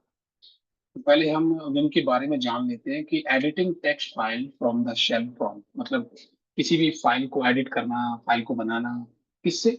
शेल। शेल माने टर्मिनल। तो आप टर्मिनल को शेल भी बोल सकते हैं और टर्मिनल भी बोल सकते हैं, कोई फर्क नहीं पड़ता। ठीक है। तो विम, अब इसमें विम विम विम टूल के बारे में बताया जा रहा है कि Vim may be installed in Red Hat Enterprises Linux in two different ways. मतलब ये तो हम अभी हम जो अभी लिनक्स चला रहे हैं, आप लोग जो चला रहे हो, वो रेडिट एंटरप्राइजेस लिनक्स नहीं है। ठीक है। तो वो रेडिट वाला नहीं है, वो नॉर्मल है सिर्फ। तो जो इंस्टॉल करने का तरीका है वो दो तरीके हैं, विम मिनिमल पैकेज और विम इनहेंस्ड पैकेज। ठीक है। बट आपके सिस्टम में या मेरे सिस्टम में ऑलरेडी विम इंस्टॉल्ड है। लेकिन अगर मान लो किसी के सिस्टम में नहीं है, जैसे उबंटू उबंटू में नहीं होता, तो वो इस वाले नाम से वो इंस्टॉल कर सकता है। अब इसके फीचर के बारे में बात कर लेते हैं कि Vim has several mode of operation. Vim के अंदर या विम टूल की हेल्प से फाइल बनाना थोड़ा सा स्टार्टिंग में आपको अजीब लगेगा, ये इतना बहुत ज्यादा टफ है, मुश्किल है। बट एक 4 से 5 फाइल बनाओगे ना, तो समझ में आ जाएगा। तो पहला तो इसमें होता है एक इंसर्ट मोड। ठीक है। उसके बाद होता है कमांड मोड, फिर आता है एक्सटेंडेड मोड, और फिर आता है विजुअल मोड। तो अब ये मोड कैसे आएंगे? चलिए शुरू करते हैं हम लोग अपना खेल कि तो मैंने विम का नाम दिया, विम विम टू, और मुझे फाइल बनानी है और फाइल का नाम होगा file dot T X T. ठीक है। तो विम, उसके बाद file dot T X T, ये मुझे बनानी है फाइल। लेकिन फाइल तो बनानी है, लेकिन साथ में इसके अंदर मुझे कुछ ना कुछ लिखना भी है। ठीक है। तो मैंने इसको एंटर मारा, जैसे ही मैंने एंटर मारा तो आप लोग नोटिस करोगे कि टर्मिनल के अंदर ही कुछ ओपन हो गया। राइट। टर्मिनल के अंदर ही ये कुछ ओपन हो गया। अभी जो ये जो आपको नजर आ रहा है टर्मिनल, राइट, अभी आप इसमें कुछ भी टाइप नहीं कर सकते। जैसे मैं टाइप करने की कोशिश कर रहा हूँ, राइट, मैं टाइप कर रहा हूँ लेकिन कुछ नहीं हो रहा है। समझ रहे हो? कुछ नहीं हो रहा है। तो जब कुछ नहीं हो रहा होता है, इसका मतलब है कि अभी आप कौन से मोड में हो? कमांड मोड में हो। तो आपको कमांड मोड से इंसर्ट मोड में आना पड़ेगा। राइट। अभी आपका जो टर्मिनल है वो कमांड मोड, इसलिए मैं कुछ भी टाइप कर रहा हूँ तो टाइप नहीं हो रहा। ठीक है।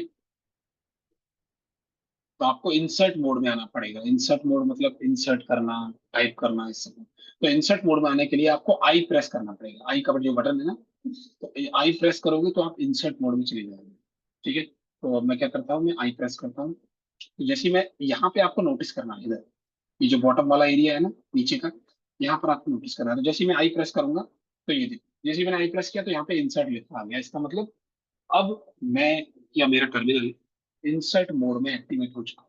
जब जब आपका टर्मिनल इंसर्ट मोड में आ जाता है, तो आप अपने टर्मिनल में या अपनी फाइल के अंदर कुछ भी लिख सकते हो। तो ये मेरी फाइल है, इसके अंदर मैं कुछ भी लिख सकता हूँ।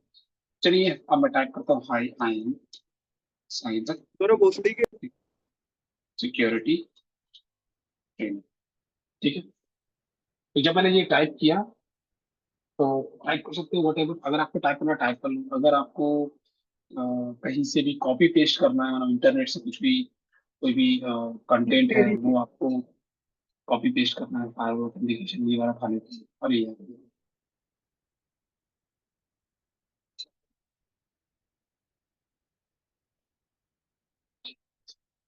जी भी है, कुछ और देखते हैं।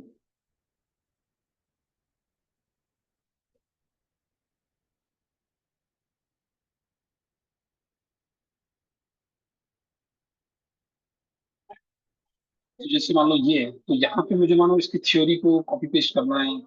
ये मैंने कॉपी किया यहाँ से, कॉपी हुआ, ये मैंने कॉपी किया, कॉपी करके मुझे इसको अपनी इस फाइल में पेस्ट करना है। तो टर्मिनल में पेस्ट करने के लिए आपको कंट्रोल शिफ्ट वी का यूज करना पड़ता है, कंट्रोल शिफ्ट वी। तो जैसे मैंने कंट्रोल शिफ्ट वी है, तो ये देखो, एक साथ ये पेस्ट भी हो सकता है इसमें। हो गया। पेस्ट होने के बाद अब आपको क्या करना है, अब आपको जो जो भी चाहिए था वो आपने लिख लिया, अब आपको इस फाइल को सेव करना है, बाहर निकलना है। तो अभी आप कौन से मोड में, इंसर्ट मोड में हो। बाहर निकलने के लिए आपको कमांड मोड में जाना पड़ेगा। तो कमांड मोड में जाने के लिए आपको बटन दबाना पड़ेगा एस्केप का, तो एस्केप बटन दबाना पड़ेगा, जिससे आप कमांड मोड में वापस चले जाओगे। ठीक है, तो ये आपका कंटेंट लिख दिया, जो भी लाइन लिखी थी। अब मैं इसके बटन दबाता हूँ, जैसे ही मैं इसके बटन दबाऊंगा तो अब यहाँ से इंसर्ट मोड हट गया।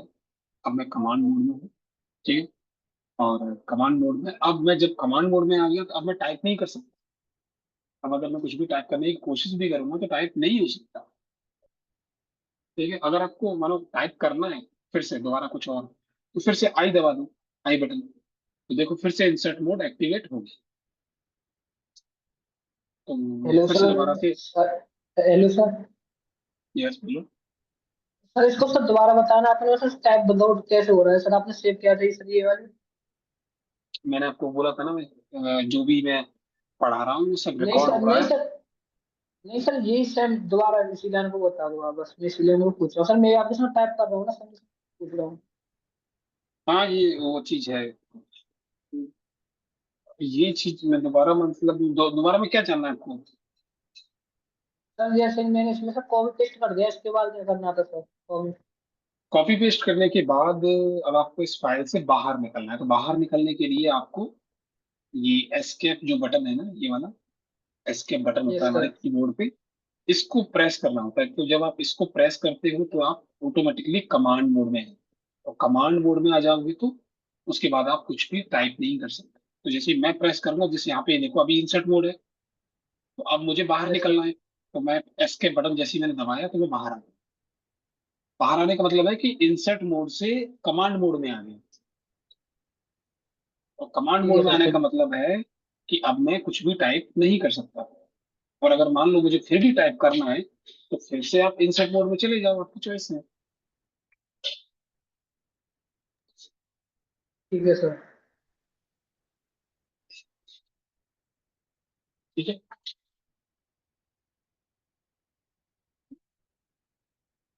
तो ये आप, अब मैं कमांड मोड में आ गया। कमांड मोड में आने के बाद अब आपको अपनी फाइल को सेव करना है। सेव करना है या फिर इस विम टूल से एग्जिट करना है। तो ये करने के लिए आपको प्रेस करना पड़ेगा, ये जानते हो ना, इसे बोलते हैं कॉलम। ठीक है, तो आपको ये कॉलम प्रेस करना है।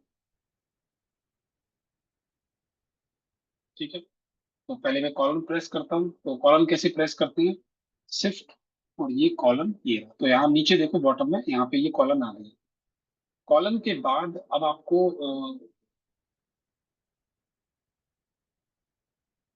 Action mode text writing file to save and quitting the Vim editor.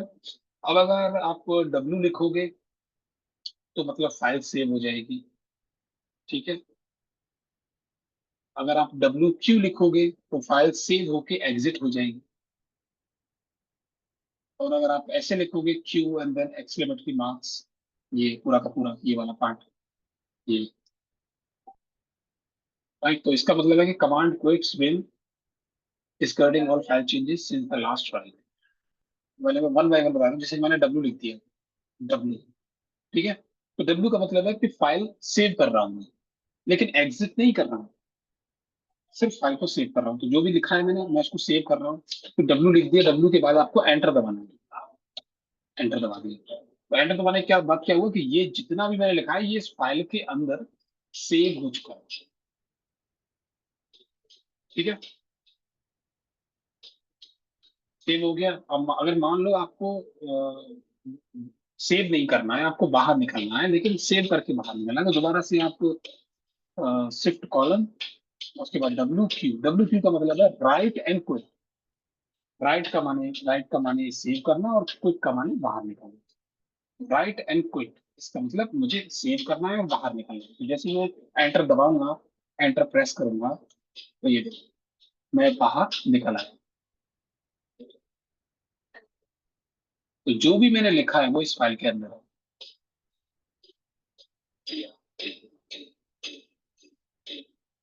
Right, तो जो भी मैंने लिखा था वो इस फाइल के अंदर है, मतलब जो भी मैंने टाइप किया वो सब सेव हो गया और फाइल भी बन गई। ओके। अब अगर मान लो कि दोबारा से इस फाइल को इसी टूल से ओपन करो, फिर से ओपन कर लिया, कौन से मोड में है अभी हम? जब भी हम फाइल ओपन करते हैं तो हमेशा हम कमांड मोड में होते हैं, है ना। कमांड मोड में, इंसर्ट मोड में जाना है, आई प्रेस कर दो, इंसर्ट मोड में आ गए। इंसर्ट मोड में आने के बाद आप टाइप कर सकते हैं।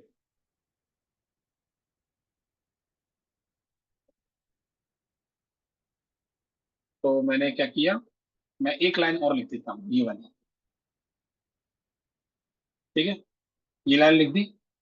अब चलो फिर से इसको सेव करके बाहर निकल जाओ। सेव करने के लिए एस्केप बटन का यूज करो कमांड मोड में जाने के लिए। उसके बाद शिफ्ट कॉलम WQ और उसके बाद एंटर मार दो। राइट, फाइल ओपन करो, चेक करो, तो ये देखो ये वाली फाइल, ये वाली लाइन भी सेव हो गई। ठीक है। अब चलो इसको क्लोज करते हैं फिर से, और चलो फिर से इसको ओपन करता हूँ, विम फाइल डॉट टीएक्सटी। ठीक है। अब अभी कमांड मोड में हूँ मैं। इंसर्ट मोड एक्टिवेट करो, आई दबा के, आई दबा दिया, इंसर्ट मोड एक्टिवेटेड। उसके बाद मैं एक और लाइन टाइप कर रहा हूँ, बी वाली। ठीक है। अब वापस से कमांड मोड में जाओ, एस्केप बटन दबा के और शिफ्ट कॉलन, और फिर आपको याद, फिर आप सोचोगे कि, मतलब फिर आपको सोचना है कि यार जो ये जो सेकंड वाली लाइन मैंने लिखी है ये मुझे नहीं लिखनी चाहिए थी।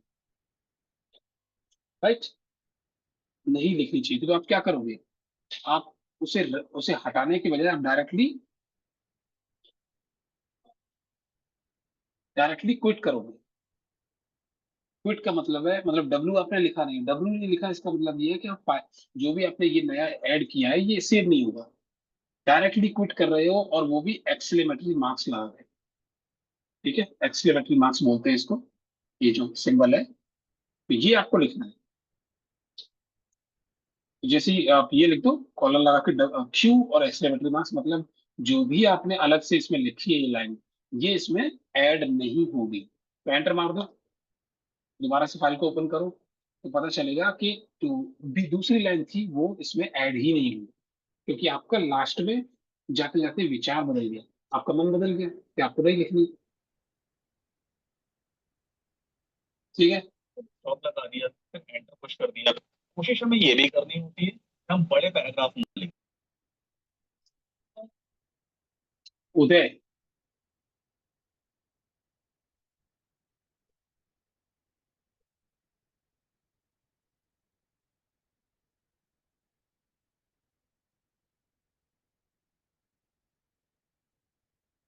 ठीक है, इतना हो गया, तो इतना तो आपको ये पूरा समझ में आ गया होगा।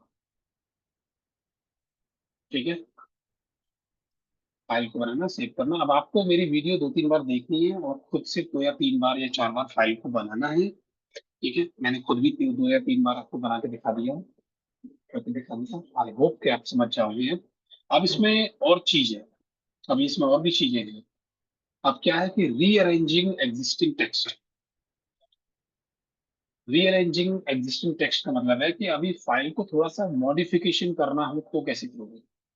मानो किसी लाइन को डिलीट करना है, किसी लाइन को नीचे से ऊपर लेके जाना है, ऊपर से नीचे लेके आना है, किसी को कट करना है, किसी को कॉपी करना है, तो वो कैसे करोगे इसके अंदर, है ना। तो विम टूल के अंदर कॉपी, और copy and paste is known as a yank and put. यानी कॉपी को यंक बोलते हैं, पेस्ट को पुट बोलते हैं। ठीक है।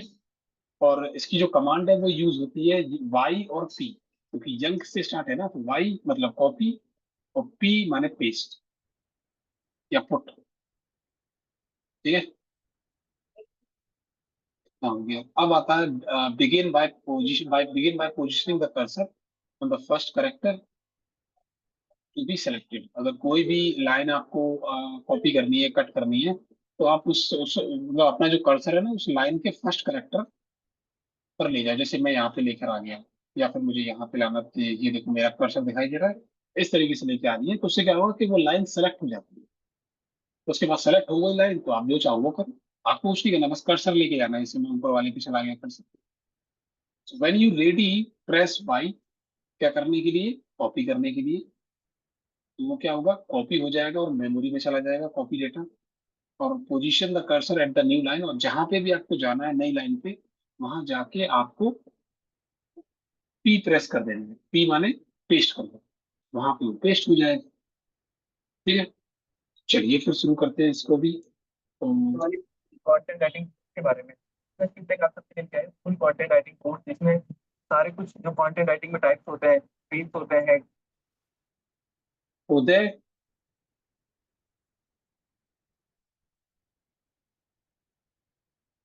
उदय,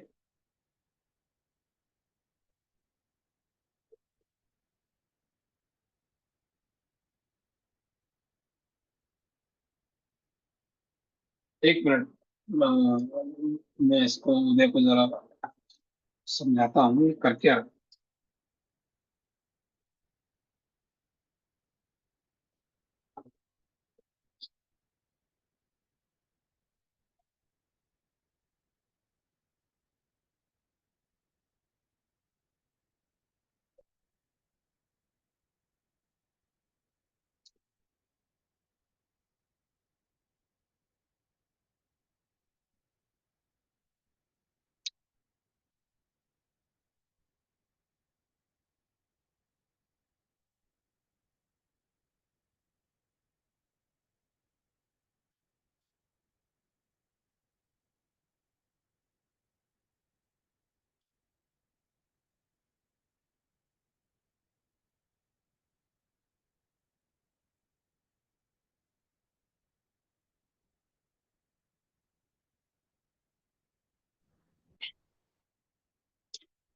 ठीक है, तो अब मैं क्या करता हूँ, मैं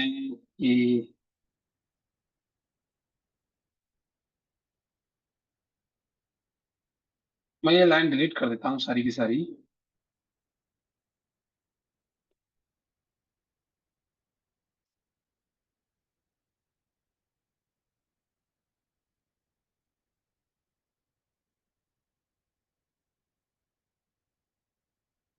ठीक है, तो अब मुझे ये वाला प्रैक्टिकल करना है, ये वाली चीजें करनी है, copy, delete, cut, paste, undo, redo, right. तो उसके लिए अब हमें ना रॉ चाहिए होंगे। तो जैसे मैंने ये रॉ ले ली। ठीक है, उसके बाद बी। ठीक है, उसके बाद सी, उसके बाद डी, उसके बाद ई, एफ, जी, एच, आई, जे। ठीक है, मैंने ये ले लिया। तो इससे आप आसानी से समझ पाओगे। तो जैसे कि मान लो मैंने ये लिख दिया। अब लिखने के बाद मुझे समझ में आया कि मुझे ना इसको थोड़ा सा रीअरेंज करना चाहिए। जैसे कि कॉपी, अगर आपको सिर्फ एक लाइन कॉपी करनी है, तो आप 2 टाइम्स वाई लिखोगे। जैसे वाई वाई, 2 बार प्रेस करना है, वाई वाई। ठीक है, अगर आपको 2 लाइन कॉपी करनी है, तो आप नंबर प्रेस करोगे 2 एंड देन वाई वाई। ठीक है, तो जैसे कि मान लो मुझे यहाँ से ये फर्स्ट वाली लाइन कॉपी करनी है, तो मैं अपने कीबोर्ड पे टाइप करूंगा वाई वाई। अच्छा, नहीं ऐसे ऐसे ऐसे ही करना पड़ेगा क्या? एक मिनट, क्योंकि अगर मैं वाई टाइप करूंगा तो वो टाइप हो जाएगा ना।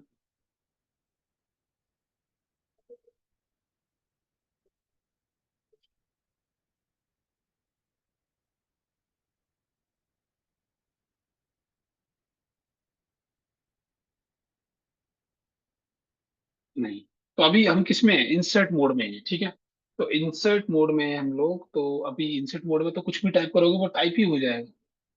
राइट, तो अभी आप किस में जाओगे? एक्स, सॉरी, कमांड मोड में जाओगे। तो मैं इसके बटन प्रेस करूंगा, कमांड मोड में चला गया। कमांड मोड में जाने के बाद आप इसे रीअरेंज या अरेंज कर सकते हो। ठीक है, तो अब अगर मैं अपना कर्सर तो देखो मूव कर सकता हूँ इस तरीके से। तो जिस लाइन को आपको कॉपी करा है, जैसे मुझे फर्स्ट वाली लाइन कॉपी करनी है, सिंगल लाइन, तो मैं दो टू टाइम्स वाई प्रेस करूंगा। ठीक है, जैसा कि यहाँ पे लिखा भी हुआ है, टू टाइम्स वाई को प्रेस करना है, जिसका मतलब है कॉपी। तो मैं वाई वाई, तो ये मैंने टू टाइम्स प्रेस कर चुका हूँ। ओके,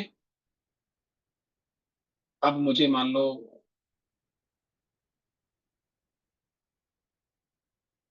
यहाँ लास्ट में से पेस्ट करना है, तो क्या करना होगा, पी फॉर पेस्ट। तो मैं पी को प्रेस करूंगा तो ये पेस्ट हो गया। समझ गए? तो मैंने फर्स्ट वाली लाइन को वहां से कॉपी किया और नीचे पेस्ट कर दी। ठीक है, अगर मान लो आपको अंडू करना है तो यू प्रेस कर दोगे, अंडू। ठीक है, तो मैं यू प्रेस करूंगा तो ये देखो ये अंडू हो गया। तो जो जैसा था वो वैसा हो गया पहले की तरह।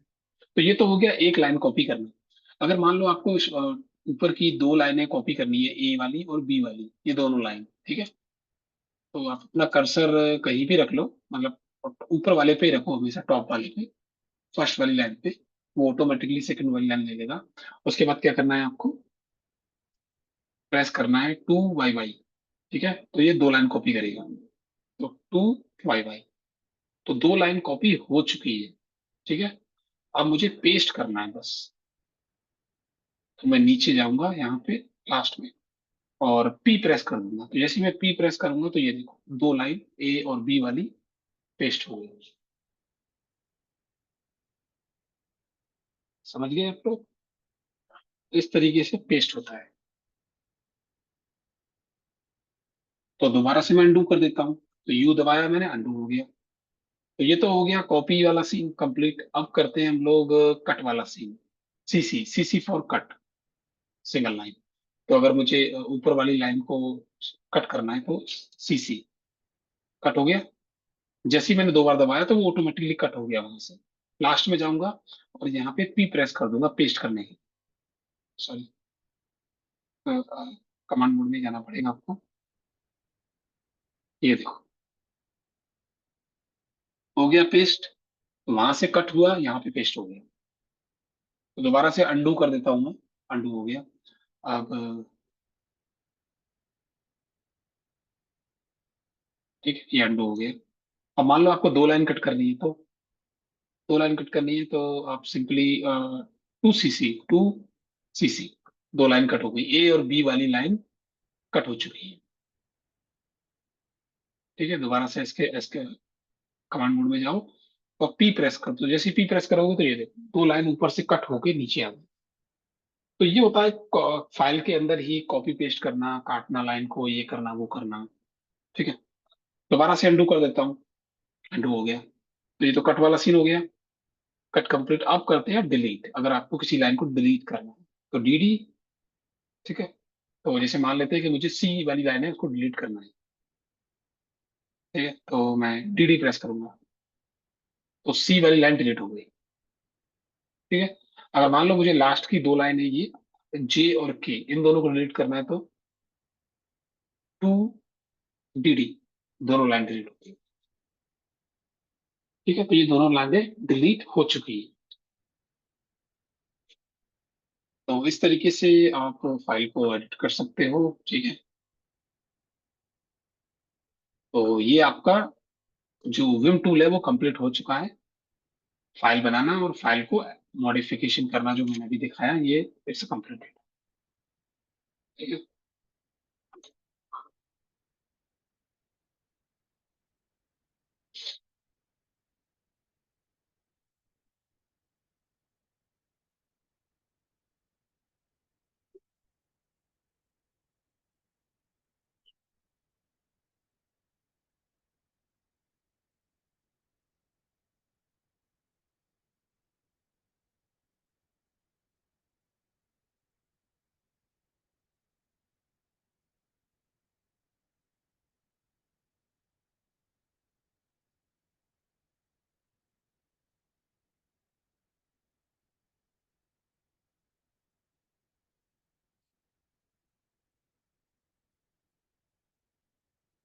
वो जो 2 लाइंस का आप पूछ रहे हो वो बता तो दिया मैंने, कट कॉपी पेस्ट के लिए।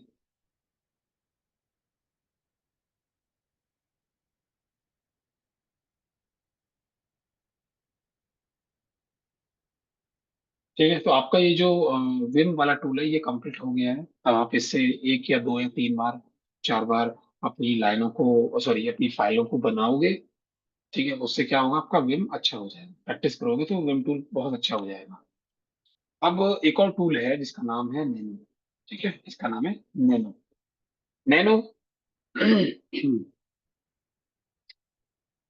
और मैं इसका इससे मैं हम लोग इससे फाइल बनाएंगे। ये ज्यादा सिंपल है, ठीक है, ज्यादा टफ नहीं है ये। तो मैंने अपनी एक फाइल का नाम दिया index.txt। मुझे ये फाइल बनानी है नैनो टूल की हेल्प से। ठीक है, तो मैं क्या करता हूँ, एंटर मारूंगा तो ये इसका इंटरफेस देख लो ऐसा। ठीक है, इस तरीके का इंटरफेस। यहाँ पे क्या है कि यहाँ पे मोड वोड कुछ नहीं होता है। यहाँ पे बस जैसे ही आपने एंटर मारा, फाइल ओपन हो गई आपकी, जो चाहो वो टाइप करो, आपकी जो मर्जी है। ठीक है, इस तरीके से, और बस डायरेक्टली फाइल को सेव करना है। कंट्रोल X, प्रेस वाई, और हिट एंटर। 3 स्टेप है इसके। ठीक है, कंट्रोल X, प्रेस वाई, और हिट एंटर। हो गया, दैट्स इट, फाइल बन गई आपकी index.txt। राइट, अब जो फाइल बनी है तो मैं आपको बार बार फाइल को ओपन करके दिखा रहा हूँ, राइट, माउस से। आप अपने टर्मिनल पर भी किसी भी फाइल का कंटेंट देख सकते हो। वो फाइल का कंटेंट देखने के लिए आपको कैट कमांड का यूज करना पड़ता है, CAT, कैट। तो कैट कमांड का यूज करोगे, कैट, उसके बाद index.txt।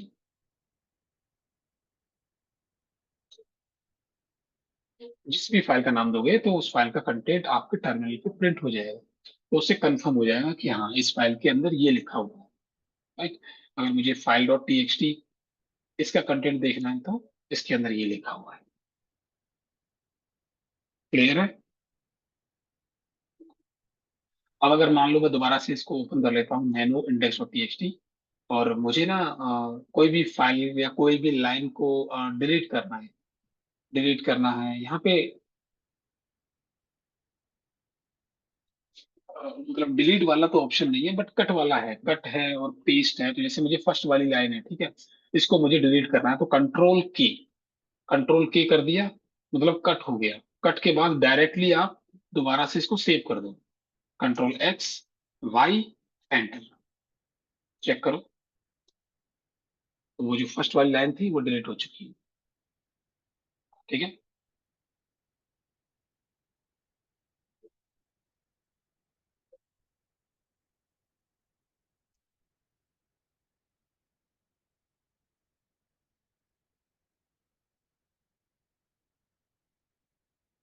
ठीक है, तो फर्स्ट वाली लाइन क्या हो गई, डिलीट हो गई। तो इतना सिंपल है नैनो के थ्रू टूल फाइल बनाने से। नैनो के थ्रू आप इतनी आसानी से फाइल को बना सकते हो। अब ये चीजें आपको बस प्रैक्टिस करनी है। आप प्रैक्टिस कर लोगे तो फिर हर चीज आसान है आपके लिए। ठीक है, अभी किसी का डाउट है, किसी को डाउट हो तो वो पूछ सकता है। बाकी ये जो नेक्स्ट कमांड है, get command, head command, tail command, ये हम लोग फिर कल कल स्टार्ट करते हैं इसको। अभी थोड़ा थोड़ा मैं धीरे धीरे ना स्लो मोशन में चल रहा हूँ चीजों को लेके, ताकि आप लोग ना चीजों को सीख लो। एक बार आप ये बेसिक लेवल की कमांडों को सीख गए तो फिर आगे की चीजें इतनी टफ नहीं है, नॉर्मल है। और फिर मैं स्पीड में भी चलूंगा तो भी आप हर चीज समझ जाओगे। तो इसलिए मैं ज्यादा से ज्यादा टाइम आपका बेसिक स्ट्रॉन्ग करने में दे रहा हूँ। किसी को डाउट हो, कोई चीज हो, तो वो पूछ सकता है।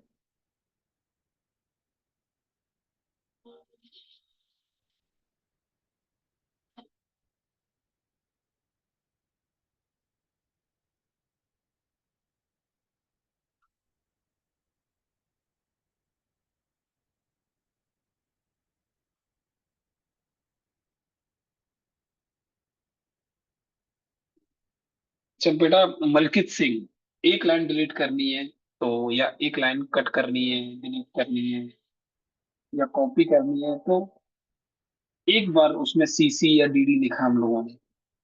जब 2 करनी थी तो 2 लिख दिया, जब 3 करनी तो 3 लिख दो ना, उसमें पूछने वाली बात क्या है।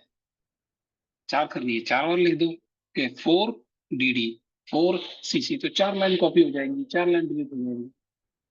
एक्सपेरिमेंट कर लिया करो वहीं के वहीं। आप तो हर चीज पूछते हो, किसी को कोई डाउट नहीं है, सबके सब होशियार हैं और इंटेलिजेंट हैं, है ना। सब अपने अपने खेल के खिलाड़ी हैं, सब कोई दिक्कत नहीं है, सब सब याद है।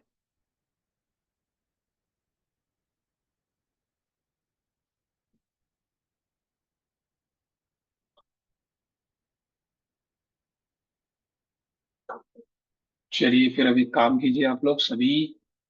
जो आज का टॉपिक है वो आप प्रैक्टिस कीजिएगा, ठीक है।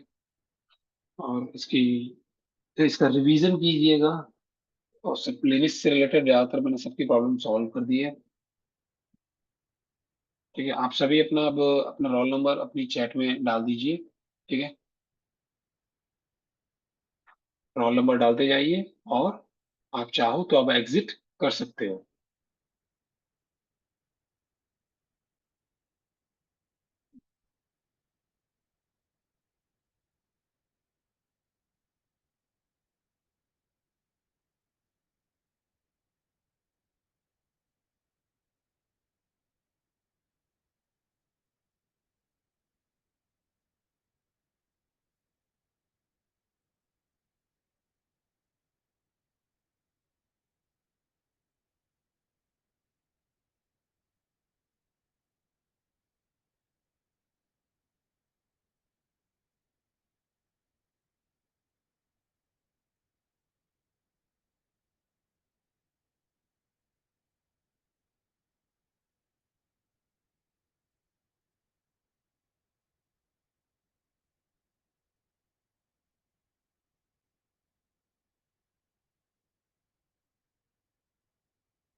जल्दी करो, रोल नंबर डालो, जल्दी जाओ।